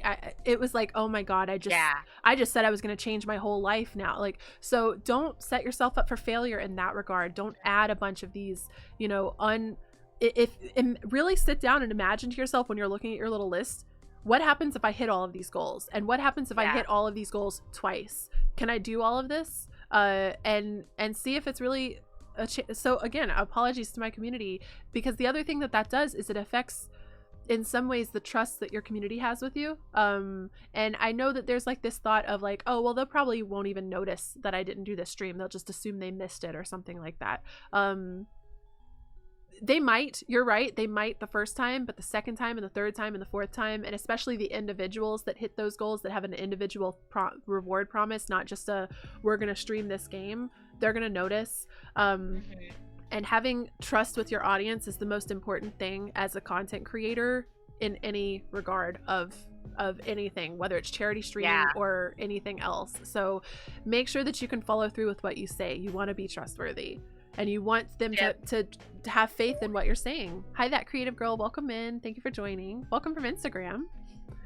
And maybe being wary of like physical rewards too. Like you don't want to necessarily have to draw something and mail it to them for a certain goal if you're going to have like 30 people doing that and then having to pay for that. I know one thing that I was thinking of, and I still haven't decided if I'm going to do this or not, was getting an item like a big stuffed animal of like an ocean critter or like maybe a pool inflatable and doing raffle tickets for it. So like every $20 donation is a raffle ticket that for would be this cute. One item. The only thing I will give a warning for on that is be wary of the size of the object. I know that I had a friend who was a lot about her branding has to do with trash cans, and she had gotten a big metal trash can that she had like everyone that donated got their name written on it, and she was going to ship it out to like the highest donator, and then she ran into absolutely outrageous shipping costs because of the weight. Shipping is expensive. So that's why I'm hesitant right now. So I was thinking like, oh, maybe like an inflatable, I could keep it in the box, and at least then it's easier to do something. And even if they're like small plushies, I mean, just keep in mind shipping costs and the process of actually shipping something out. So the larger it is, the heavier it is, y'all, that's gonna add up. And yeah, I do see a couple of new names, so welcome in if you're just tuning in. We are discussing charity how-to today, basically beginner's guide to getting started on charity streaming and tips and tricks to have more successful charity streaming. I'm with my wonderful friend Panthera, who is an admin of the Offbeats community that I've created. Offbeats are working together for the rest of July, starting this Friday, to raise funds for Mother of Corals, which is a nonprofit organization that supports, it's a very wonderful, beautiful environmental cause that helps rebuild, replant coral reefs, and it also provides tools and training to local coastal communities so that they can rebuild and maintain coastal reefs on their own as well, which is just going to overall benefit the whole planet, because coral reefs provide a heck ton of oxygen to our planet, and they also are part of the larger ecosystem of the oceans, and our oceans are really not enjoying what humans are doing right now. So every little thing we can do to help that is important. Yes, I think that so this is a very Offbeats focused question, but can you ping charity babies and Offbeats? I think that we are probably everyone with that tag is probably okay with the pings. So ping it away if you, I wouldn't do it frivolously, but if you're like, hey, Offbeats baby or charity babies, does anybody want to help out with this type of thing? Or charity babies, I'm doing this on Friday, do you want to join up? Or if you come across Fizzy Elf, thank you for the $10 donation to Mother of Corals. My run my mouth thing is not serving me well right now. Thank you so much for donating to the charity. We're at $35 today. Thank you guys so much for supporting and helping out. We haven't even officially launched the charity, so I appreciate y'all getting us started in a nice little solid way. But yeah, y'all can ping that. I think that that's fair to ping it, as long as it's not pointless. Like, hey, charity babies, how are you today? Maybe don't do that, but and like if you're first looking, maybe do your initial one, and then like if you're still looking for somebody like right before, but not like every day trying to fill that spot, right? Hi, Sean is Glorious. Welcome in. Thank you so much for the raid. I hope you had a wonderful stream. Horizon Zero Dawn. I still have not played that game, and I really, really, really want to play it. Oh, so Oatmeal, thank you for the shout out. My bad. Welcome in, Sean. I hope you had a great stream. I've been playing Breath of the Wild lately, which I think is similar to Horizon Zero Dawn, and it's actually making me really crave these like kind of action adventure kind of open world exploration games. So yeah, welcome in from Sean's stream. Thank you hi Blurk, thank you so much for the $20 donation. So we're $54.99. Thank you guys so much. I really appreciate y'all supporting the charity. We do have a whole team of people that are going to be fundraising next week. So if y'all remember me from Love Your Rebellion, I love to do everything I can to make sure everybody hits their goals, as long as y'all don't set $5,000 goals. I don't know if I can help you with that, but Chuga, beautiful name, thank you for the follow, welcome in. I also would like to direct your attention. I love and appreciate y'all donating here today, and I highly encourage you to continue to do so if that is in your heart. But we do have a team of people that are going to be fundraising all week next week. So I'll have a whole graphic set up on my Twitter, and I'll have like information available of those people. We're trying to get a schedule set up as well, a little calendar of special event streams that are planned, and I would love it if y'all could also send some love and support to everyone else that's going to be helping out with the Mother of Corals campaign for the rest of July. Thank you all so much. I mean, not only for the donations today, but coming in and hanging out in this stream, because this stream is even helping raise awareness for it, and we're providing some, this is an interesting example. We're providing some valuable educational content while drawing attention to the charity, so this is something you could keep in mind for your own ideas.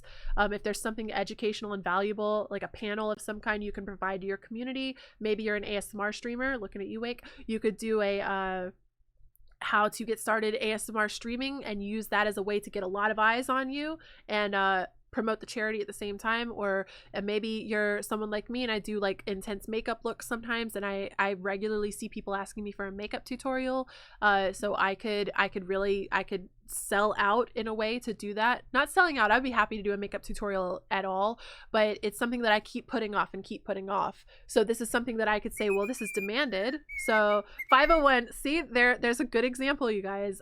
For the anonymous, it says excellent cause, thank you. Oh, it's Chase Beyond, thank you for the $5.01 donation. So do you see how that was wanting to even that number out to 60 like we talked about earlier? So it does. And I'm like that too. I like to even numbers out when I'm watching people stream charity and I see it off. But yeah, so if you feel like there's something highly demanded from your audience, especially if you feel like it's valuable, educational, and it's going to bring a lot of eyes to your stream that day, that's a good opportunity. That's a good thing to utilize for your charity streams. Hi, Princess Cupid, welcome in. But yeah, also I wanted to say thank you to all the streamers that are willing to stream for this cause and for any of the charities that we do in Offbeats. But thank you all so much for because as a streamer, you might not be donating money, but you're donating your time and energy to that charity. So you are still donating to that charity, and that is very powerful. So I appreciate all of you. Okay. All right, so we've kind of discussed a lot of different rewards and ideas that people can do. And I kind of just wanted to recap maybe on some of those rewards that can be used for like specific streamers. Like we kind of discussed tarot, and we discussed a lot of like visual rewards, like stickers, doing things with your hair and stuff like that. But what about for like our VTubers or our camless streamers? I know we discussed a little bit about like affecting their gameplay and things like that. But do you have any other recommendations? Or like maybe something for like camless artists or people who stay in the just chatting or things like that? You're gonna have to get a little more creative, and that's a rule of thumb for people that are faceless camless streamers in the first place. You really have to stand out. It's more difficult to get viewership and such without a human face attached. Even as far as VTubing goes, that's at least a step above as far as pulling people in from the camless. It's totally possible. If that's what you're comfortable with, go for it. I would highly encourage people to stream however they're comfortable with.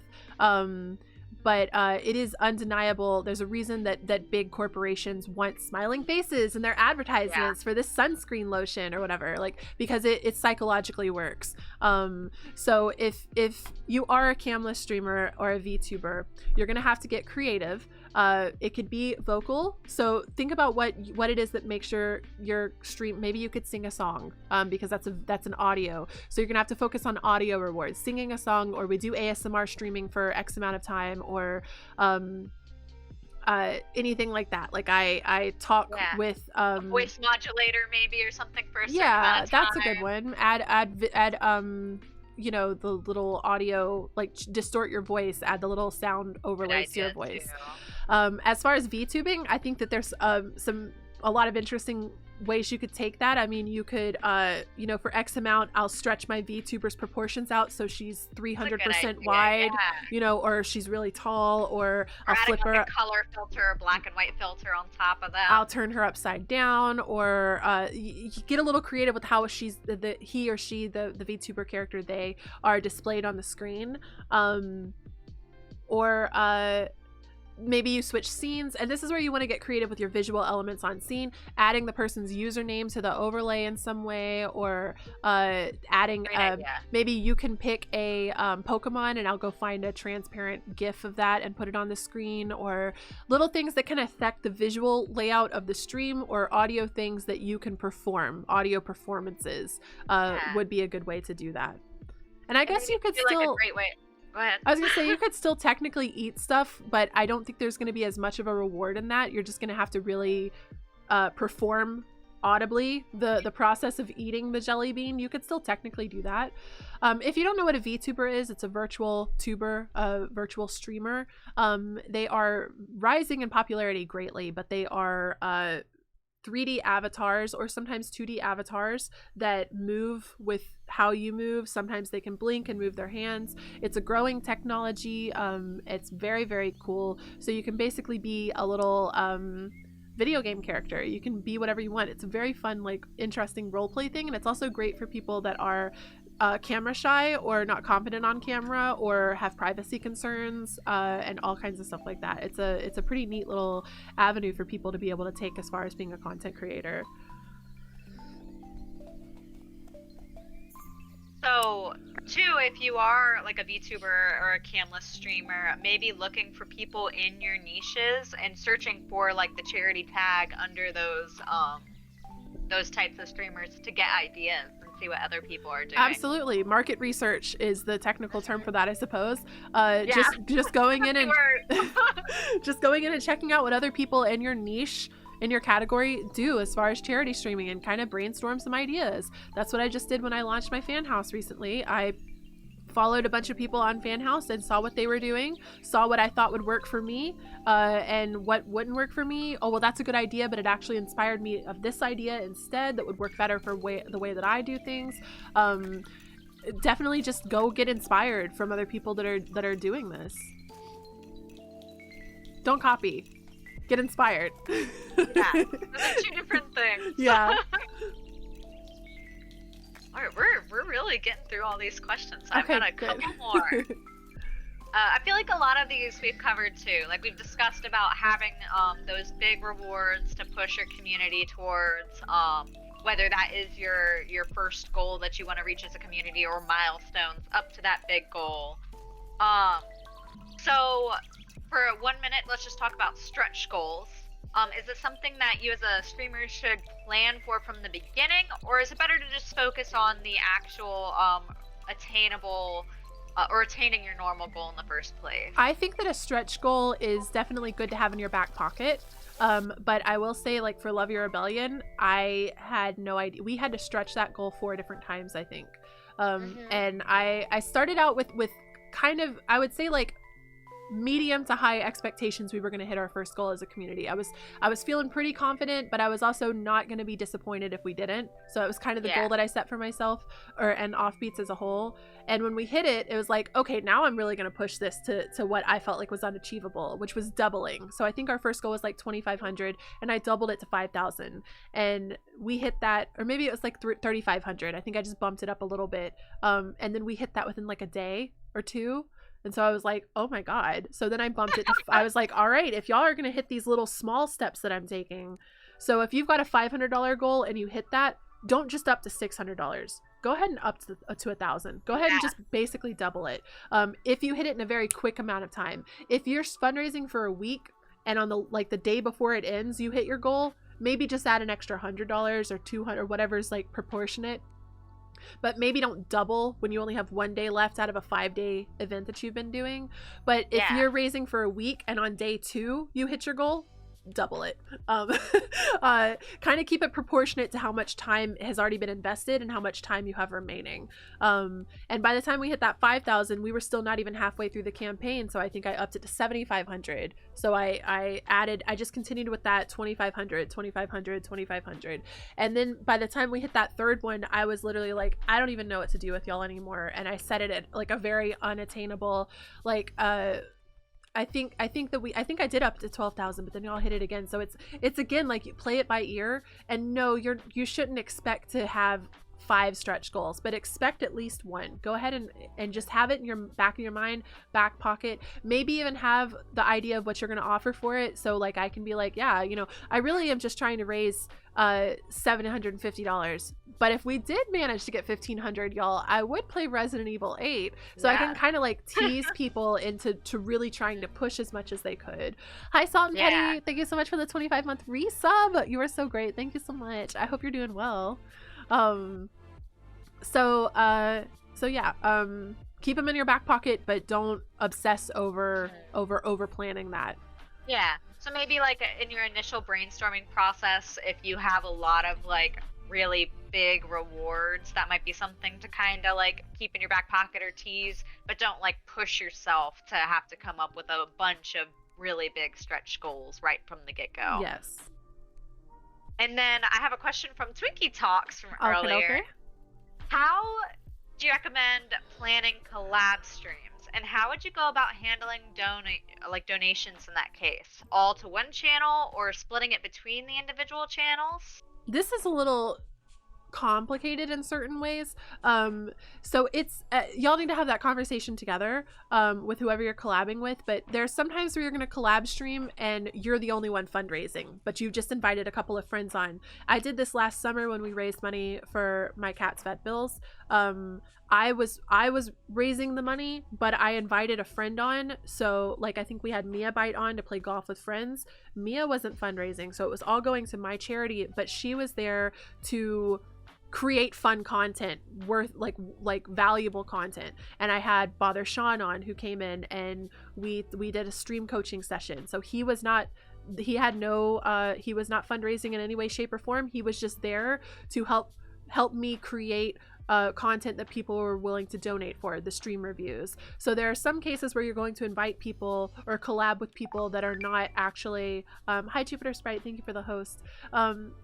You're going to invite people on that are not fundraising, so there's not really a concern. It's all going straight to your campaign. But like, for example, me and Panthera are collabing today, and actually we didn't even discuss this, but because I wasn't entirely planning on fundraising today, but I was like, honestly, if we're going to be talking about it, we might as well have that donation link up. But more mindfully doing this would have been discussing with each other how we wanted to go about it. Do we just want to have it go directly to the Offbeats overall instead of my campaign or Panthera's campaign? It goes directly into the Offbeats main one, or this would be the best case scenario, I think. Let like YouTubers do collabs. hey Panthera, let's collab. You come on my channel today, and we're gonna talk, and it's all gonna go into my my little whatever, because my donation goal, because it's on my channel. I'm technically producing the content, and tomorrow I'm gonna come on your stream and we'll do something different. So we can't go on Panthera's stream tomorrow and do another Q&A panel. We've already done that content. Yeah. Tomorrow we need to go on Panthera's channel and like play Super Smash Brothers or something, or maybe do a get ready with me and talk about our feelings or something very different from the content we're producing today. But it's both of the same content creators, one coming on one channel, and this is all going to Hey Shady Lady's donation goal. And tomorrow on Panthera's channel we're gonna be doing makeup together and talking about our past relationships and giving relationship advice. Very different type of content, and now every donation that we make that day is going into Panthera's donation goal. That's, I feel like, a nice best case scenario for collaborative streaming. Not always possible, not always feasible, or sustainable even, because maybe you've got like 5 or 6 collabs. But again, this is a conversation you should have with the person you're collabing with, and figuring out what works best for both of y'all. Yeah, absolutely. And I do think that it does require a lot of effort on whoever is hosting the stream that night. Oh yeah, there's so much on the back end, especially with the charity, like making sure that those donation goals are set, that you have all the commands and everything set up. So having it go to that person's goal that day when they are the one hosting it, I do think it makes a lot of sense, because they're putting forth. You did a lot more work than I did for tonight. I don't know though. Like, this is the thing. Being honest with If we really analyze this here, I did a lot of the technical. Do we have the donations up? Do I have the overlay ready? Do I have the this? Do I have the that? But you prepared the content. You did all of the. You've got all of these questions ready to go. Otherwise, I'd just be rambling and winging it.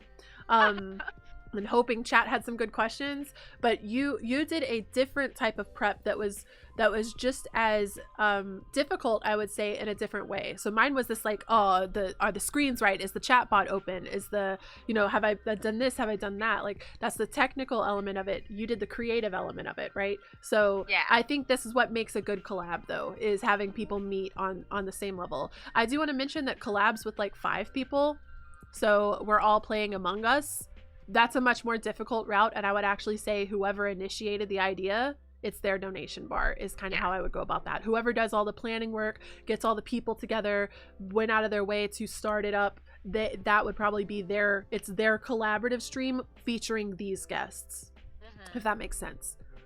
Yeah, no, I think that makes complete sense, and I agree 100%.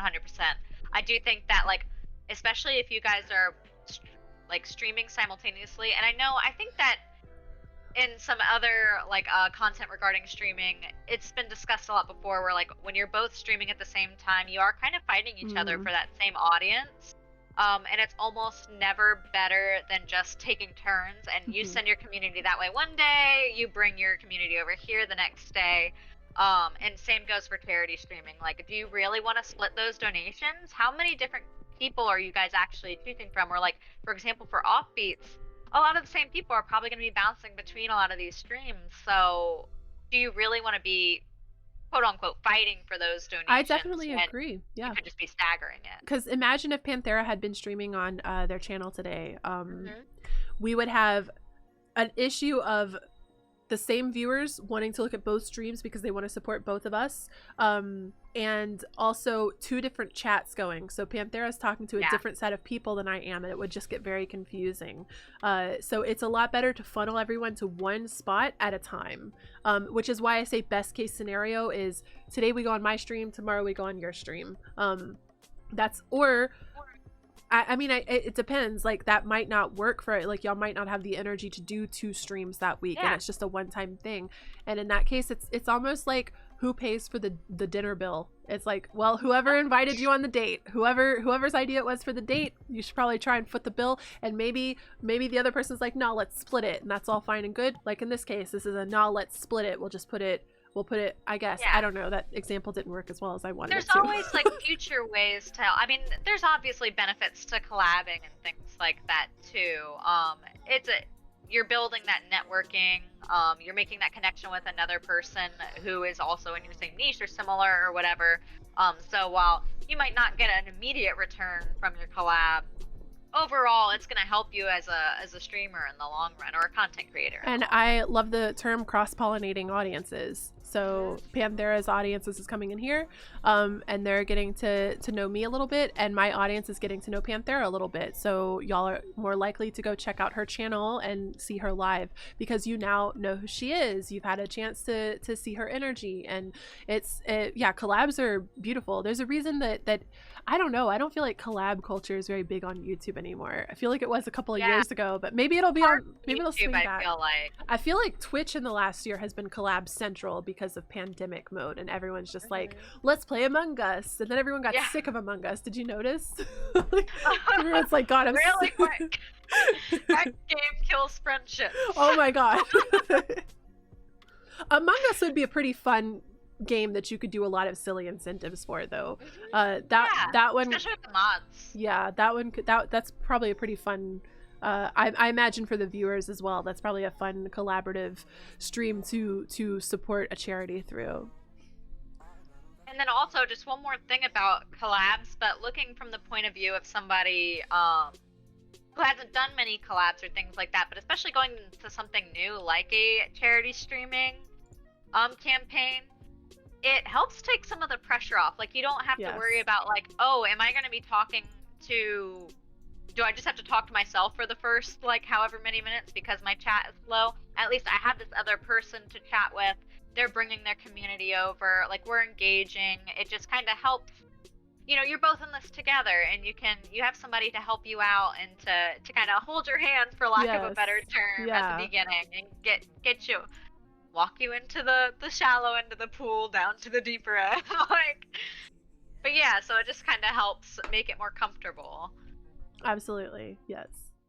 Okay, so I feel like we've covered most of the brunt of actual charity streaming in itself. So I just kind of wanted to briefly talk about, like, we know that the best part about charity streaming is supporting the causes, whether it is just promoting them marketing-wise or, like, financially supporting these nonprofits. But can we talk a little bit about the benefits to a streamer's, like, brand, channel, and content from charity streaming?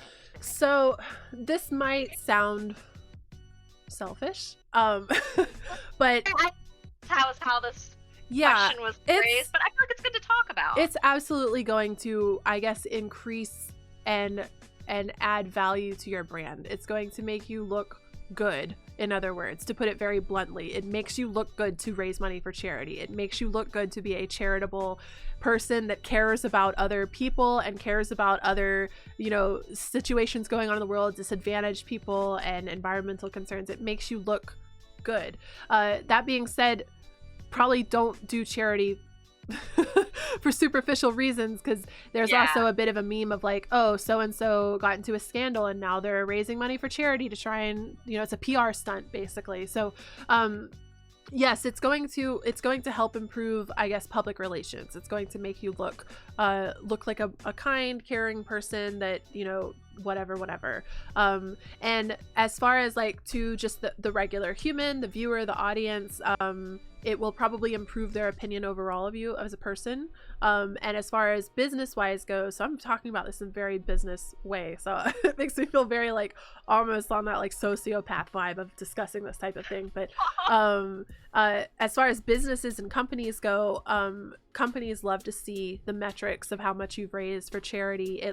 It's twofold. It lets them see like, not only are you willing to like reach out and work with other organizations besides just benefiting yourself, so they're more likely to be able to collaborate with you in that type of way, or they also can see a metric of almost like what your audience has available as far as revenue goes. So, oh, if we work with this streamer, we might be able to turn this kind of profit if they recommend and advertise our products. Their audience has this type of disposable income. So it's going to make companies see you as helps understand the monetary value of your community in that way. Some people don't convert charity donations to subscribers and recommended products and all of that, because charity is just, I know a lot of people that almost solely do charity streaming, and they reject money of their own in any type of way. So it really, it depends on the content creator, but I do think overall this is a good thing to have on your resume or your you know, like think about when you're applying for college and you're like, well, I spent, you know, 20 hours helping in my local community rebuild this such and such thing, and I had this where I would, like, the more stuff you have to show like how you're outreaching to community and how you're trying to benefit areas and individuals and organizations, the company sees you as a more viable option to pull in. The company or the college, they're like, this person is very ambitious, they're very well rounded, they're very, you know, all of these different things. Like it adds a lot to the resume. So when I can come in today and it's like, yeah, I've done over half a dozen charity streams now, for all, it wasn't just like I've only charity streamed for, you know, St. Jude over and over and over again, which is beautiful and wonderful on its own. There's nothing wrong with being someone who streams for the same charity. That's really cool, because it's almost like you're a spokesperson for that charity. But for me, being able to say like, oh, well, I've worked with domestic abuse victims, and I've worked with you know, veterans of war, and I've worked, it's this whole, like, it also showcases what my values are and what I want to improve in the world and what I want to support in the world. So you're also able to show your audience and brands that might be wanting to reach out and work with you what your morals and values are based on the charities you choose to work with. It's another way to kind of show like what you care about as or your mission statement, kind of like as a brand or a content creator. And I think, go ahead. Oh, you go ahead. I think you were going to say the same thing as me. Well, I was kind of going to go off into a different little. Well, Chase Beyond just added in chat to make a spreadsheet of your community's charity earnings and put a link on your about page. Yeah, absolutely adding it. Like if y'all saw the Offbeats trailer that I did recently, you'll probably notice that the very first thing that appears on screen is how much we've raised for charity as a community, how long the community's been founded, and how many members. Because I think those metrics all together tell a very beautiful story to brands that might be interested in working with us as a community. And I'm specifically interested in working with brands to get game keys to the community, and maybe products for giveaways and stuff like that. Like I am starting to enter in the area of brand outreach as far as Offbeats is concerned. So having that little trailer showing how beautiful and diverse and silly and well-rounded our community is, as well as, you know, we've got a fairly small member count. We're not really a large community. We've only been around for a year, and we've raised about $14,000 together. I think that's very powerful looking to brands. So being able to showcase that in a small graphic, you could even, every time you do a charity stream, have a graphic that goes on your about panels that says, like, you know, charity streaming since such and such date, worked with X amount of different charities, raised X amount total so far. I think that would be really good to have in your, especially if charity is a driving focus for you, and things like that. I think that also, it can really, we ended up working with Mother of Corals because of our previous efforts with Love Your Rebellion. So because we were so public and vocal and promo-y, I guess, promoting so much what we did with Love Your Rebellion, another charity was able to see that and be like, oh, I want to work with them now. And it was, they didn't reach out to me as Hey Shady Lady, they reached out to me as the founder of Offbeats. So it was what Offbeats did as a whole, and the publicity that we put forth for Offbeats that drew another charity into wanting to work with us. And so yes, being obviously there's a fine line between being open and showing what you're doing and bragging, or being very like, oh, look at me, I'm so good at charity. Like there's a fine line between that, or there's a line. So check in with yourself, make sure that you're not overstepping your own boundaries, or you feel, you know, if it's really awkward for you and you feel uncomfortable, I don't know, that you're gonna have to get past that awkward bubble at some point as a content creator, though. You gotta have a little bit of an ego to be able to make it in this game. You gotta. There's a big difference between like kind of like taking all the credit just for yourself, or just like really celebrating that victory with your community. So making sure that your community knows that they were a part of this as well, and that's why it's really good to celebrate, because you couldn't have done this on your own. Yeah, because I, as the streamer, ran the charity stream, but the money's not mine. It's y'all's. Yeah. We did this, and specifically you did this. I created the funnel for it, and I created the words and the viewership and whatever of it. But y'all are the ones that made this number together, and this was a community effort. Absolutely, yeah.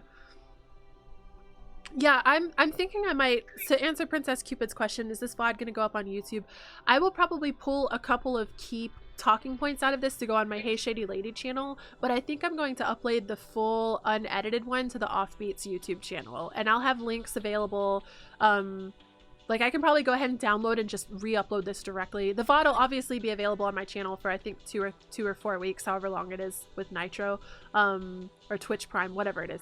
But I'll get it uploaded on the Offbeats channel within the next couple of days, so it'll be over there. And the links will be in the Offbeats Discord. Because, yeah, this is the first time I've had an open info discussion on charities. So I feel like there's a lot of information I don't want to disappear into the void. I've learned a lot. This is yeah. And I think what I'm going to do, and I don't know if I'm gonna have time for this week, guys, but hopefully I'll have it out before the actual charity event. But I'm probably gonna go through, rewatch the vlog, and have my questions, and then the like bullet point answers, like the nitty gritty parts of it, and maybe we can post that under the charity setup or something like that. Have like a little FAQ charity section where it's just like these, and then if you want to watch the video, here's the link.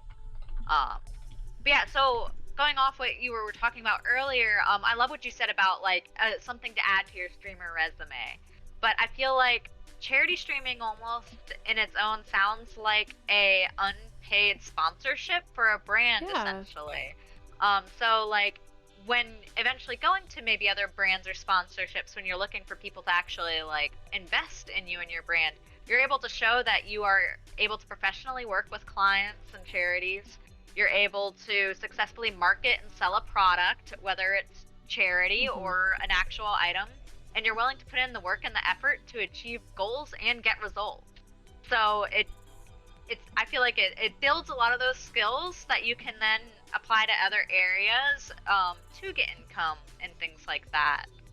And it's possible at a certain point, and I don't have any experience with this personally, but I do know that larger charity organizations are willing to pay streamers like it's a job. Like it is a sponsorship at this point. Hey, we'd like to reach out with you and work with you. They are able to hire you on, in other words, as an independent. But that's not something that's going to happen in the smaller days. That's something that you probably want to be pulling in tens of thousands of dollars every time you do a charity stream before a charity, because again, it's a charity.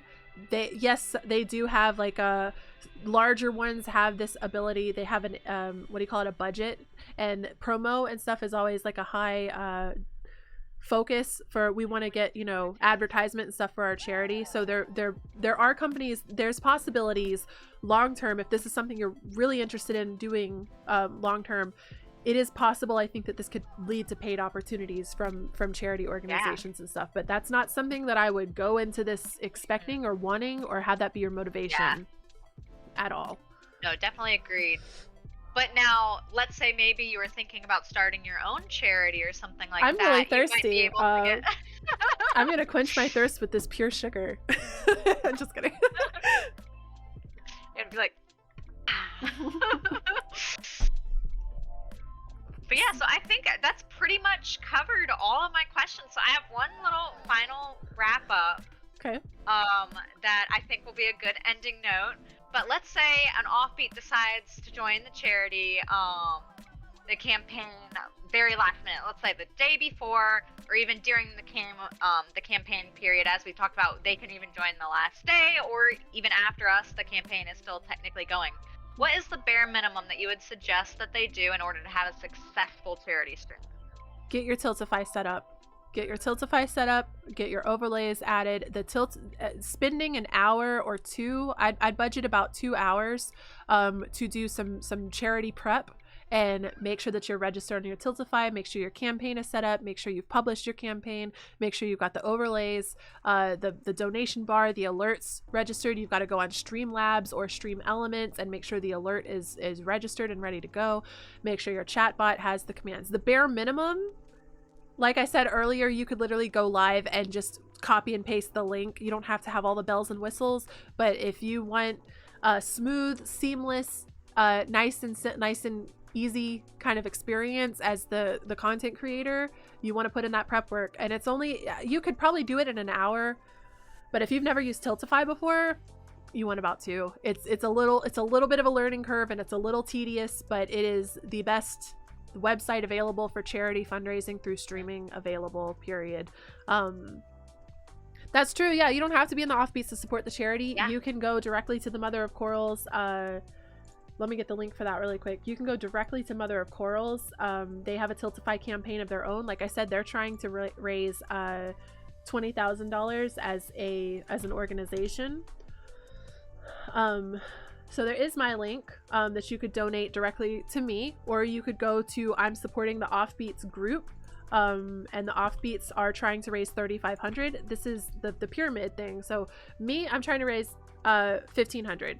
Offbeats is trying to raise $3,500, which I'm supporting, and then Offbeats is supporting Mother of Corals, which is currently trying to raise, oh my gosh,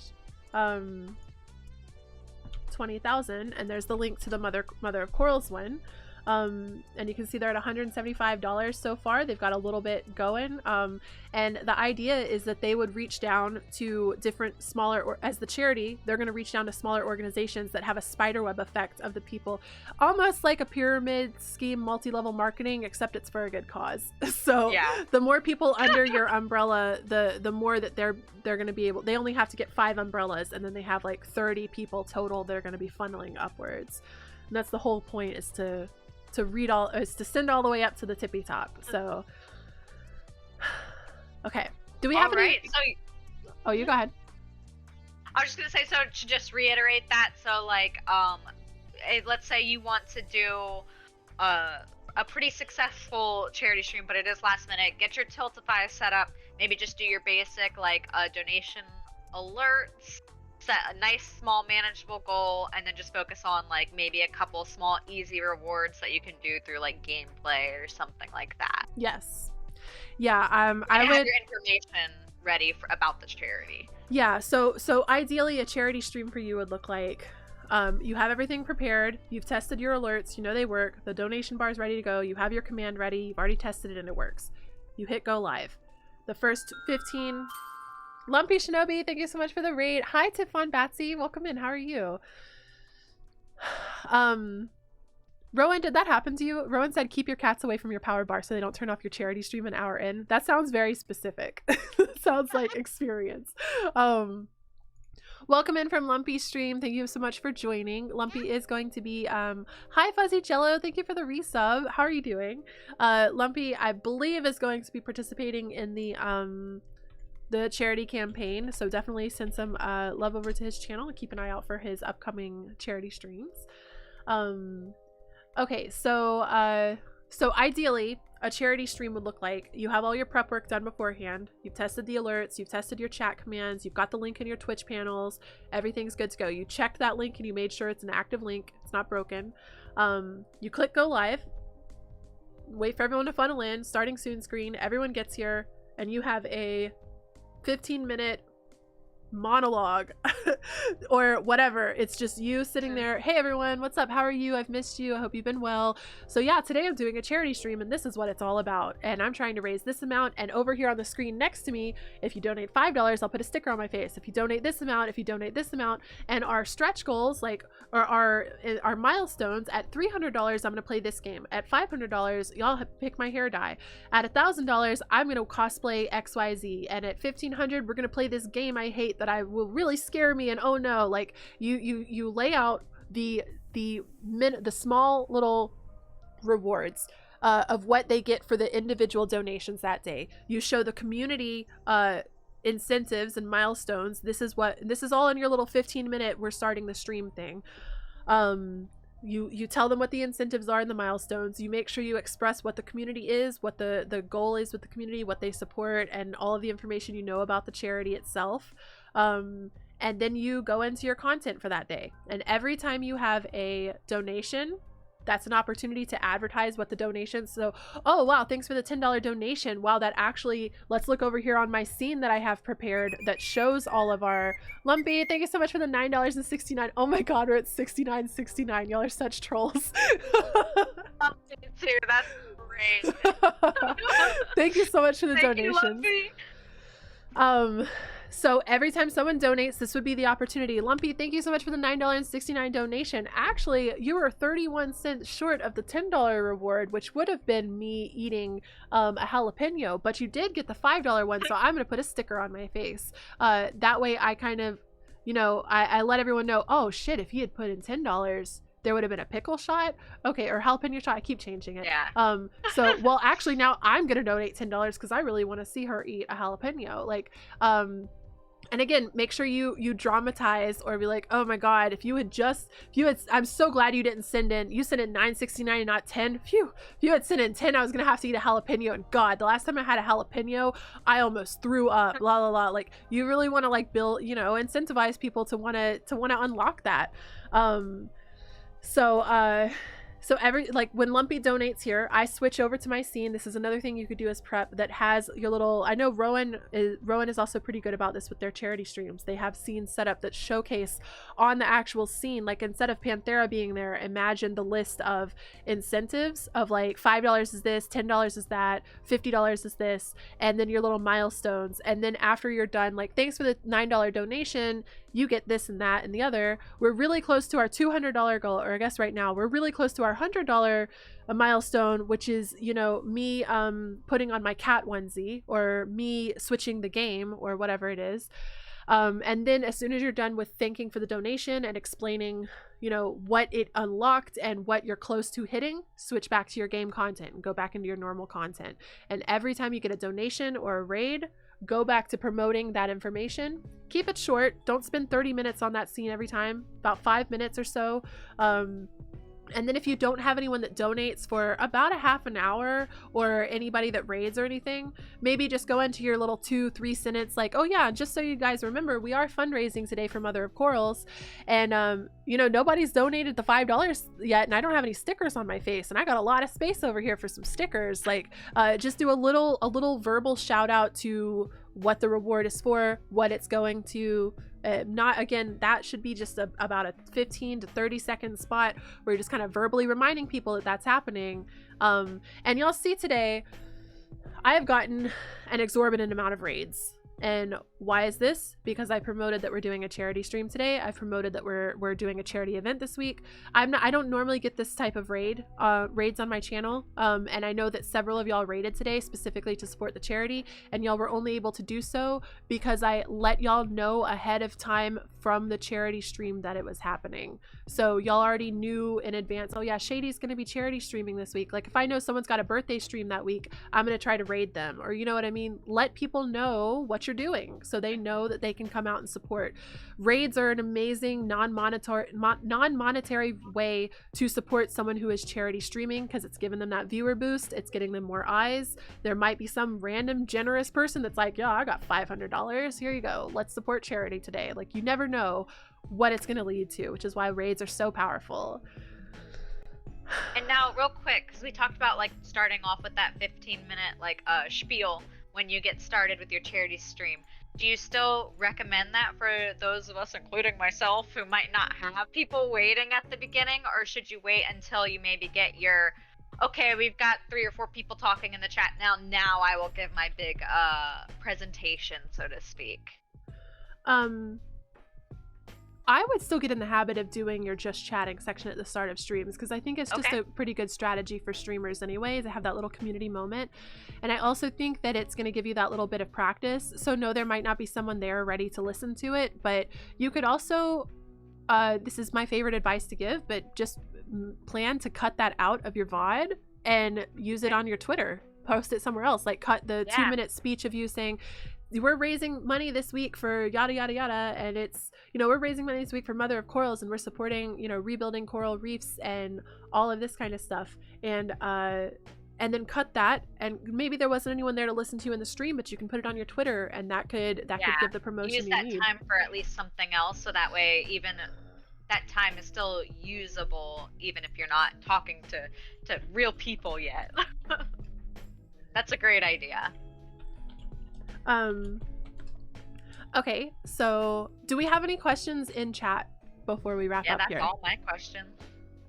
Any last minute questions? No, wait a little bit. I am 5 hours of sleep and running myself ragged a little bit talking. I'm doing my best. I feel like we've done pretty good. And it ran longer, so I said about an hour and a half, but we're at 2.5. So much good info though. Juvat, thank you so much for the host. Yeah, Chase, thank you so much for being here. Appreciate the support. Thank you guys for coming out. Thank you for all the donations for the charity. That's really cool of you. Ryan Opolis says, do you have any good examples or suggestions of different reward tiers for donation goals? We did hit on this like quite a bit towards the start, but to quickly recap, base this about what you kind of understand of the money you're going to be able to receive. But I think a good ballpark for a small streamer, we're going to work under the idea that you have about 10 or less average viewers, or between 5 and 15. Start with a $100 donation goal, maybe a $300 if you're pretty confident about hitting 100. And I would say have $5 rewards, like just your in the moment donations. I'd say a $5 one, a $10 or a $15 one, a 20 or a 25. So like think about what you're gonna think about. Twitch subs, we have a $5 option, we have a $10 option, we have a $25 option. That's a good ballpark right there. And then go ahead and up and give that really nice big juicy $50 one, and probably go ahead and be like a $100 one if you have a $100 goal. But that $100 reward better be big. It better not be a sticker on your face. It better be like we're switching the video game, or I'm putting on this cosplay, or yeah, the bit increments, judging by what Twitch has already worked into their monetization options, that lets you know they got a lot of statistics and they pick those numbers for very specific reasons. Judge based on what, don't do a 1 bit one though. Don't do a 1 penny. That's silly. That's silly. Start with $1. Make it worth it. I think that doing a $1 one, if your goal is $100, doing a $1 one for I put a sticker on my face. If your goal is $500, maybe your smallest one should be $5. So $5 for a sticker on my face. But a dollar is always, most people aren't going to donate $1 either. If they're going through all that effort, they're sending you $5. So yeah, you might get $1 or $2 here. Some people do like to troll a little bit, and if you do have that $1, like $1 I put a ponytail in, $1. Some people just want to, they're like, all right, I'm going to send you $1, just for the fun of it. So make it fun for your community. A pie to the face is one we did not mention, but that is a fun incentive. Yeah. But it should be fairly big. That should be like the $100. We reach our full goal, I'll pie myself. Like, or I'll have my so-and-so that lives with me come in and pie myself, or, you know. Or another cute one we didn't mention is like $5 and I'll give my cat a treat. We'll turn on the cat cam and you get to see me give the cat or the dog a little dog treat. Unless you really like pies. Okay, well, I guess if we don't have any more questions, I think Twinkie did have a quick question about like trying to encourage your community to hit exact numbers. But so what kind of worries me about that is if you've got like multiple people trying to hit that, if you go over it, would you really punish your community for going over the set goal? Yeah. That would be my concern there. Like, what if you just have 2 people who donated that same exact amount at the same time trying to hit that? I think that setting a meme number as like a milestone and having a fun reward for that is great. But yeah, trying to make it exact, unless you're trying to play like, maybe if you were playing a game with it, and like something else would happen, you incentivized kind of both, like, oh, you guys went over, we're doing this instead. Yeah, if you did do like we have to hit exactly 69. What's that game where you're trying to hit 21 and if you go over? Blackjack. Yeah. If I think it should be a pretty special reward, and it shouldn't be, it should be very like highly motivated for them to do it, but I think those could be kind of fun. Like, if we hit $88.88 exactly, then I will go eat the thing that I don't want to eat, or I will play this game that I hate, and y'all just love to watch. I play Dark Souls, and y'all love to watch me suffer. Like, it should be a very specific thing. It should be like a very high tier reward. If you're gonna do that, it has to be exact, because that's rather than like if we push past this threshold of $50. We push past 70. But if y'all gotta land exactly on this number, like, yeah, especially if it's a weird number like 69 and not just a solid 70. Yeah. And if you have competitive people in your chat too, that could definitely, I could see how that might encourage some additional donations. Okay. I think we're gonna wrap up. I'm actually kind of starting to struggle with my breath a little bit, so I'm sorry if I'm acting a little weird and you frantic. Need to go sleep. So I do have an offbeat that I would love to raid. We have Divakin, who is live right now. They're playing a game called New World, which I've never heard of, but it's a PvE exploration game. New MMO that's made by Amazon, isn't it? Isn't that the one I'm thinking of? Yeah, I just saw the MMO That's section in their tag. So MMO, adventure game, RPG, PvE exploration. So new Amazon MMO. I've never heard of it, so I'm excited to go peek it out. But also Divakin has some of the most beautiful makeup ever. It's just very gorgeous and blended so nicely. So I would love to go ahead and go send them some energy through a raid. Thank you everyone so much for coming out to support this today. Panthera, thank you so much for your time and your creative effort in preparing this list of questions. Me. Y'all make sure to send Panthera some love. Fun. For sure, go check out her channel. I believe that she'll be doing some charity streams. I'm streaming next week. I don't know exact times yet, but there will be happening. So send Panthera some love, and hopefully this will put, if y'all had not already had the chance to meet Panthera as far as being an Offbeats member, you have a face to the name of one of our wonderful, lovely admins.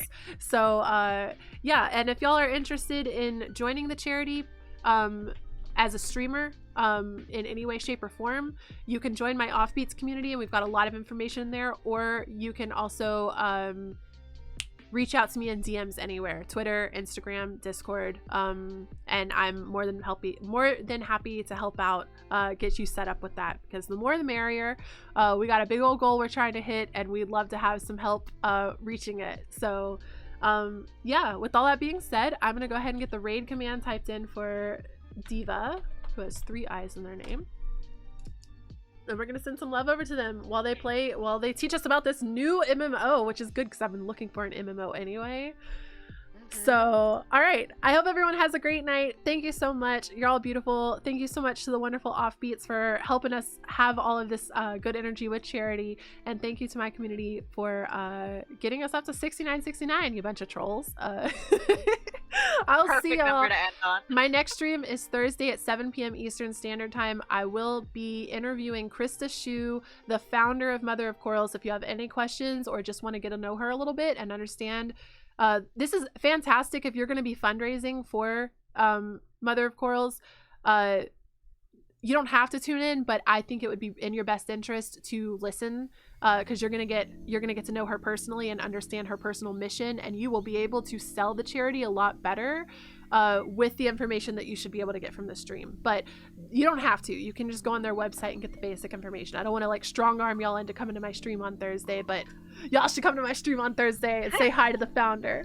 All right. Thank you everyone. Have a wonderful night, and I'll see you on the next stream. Bye.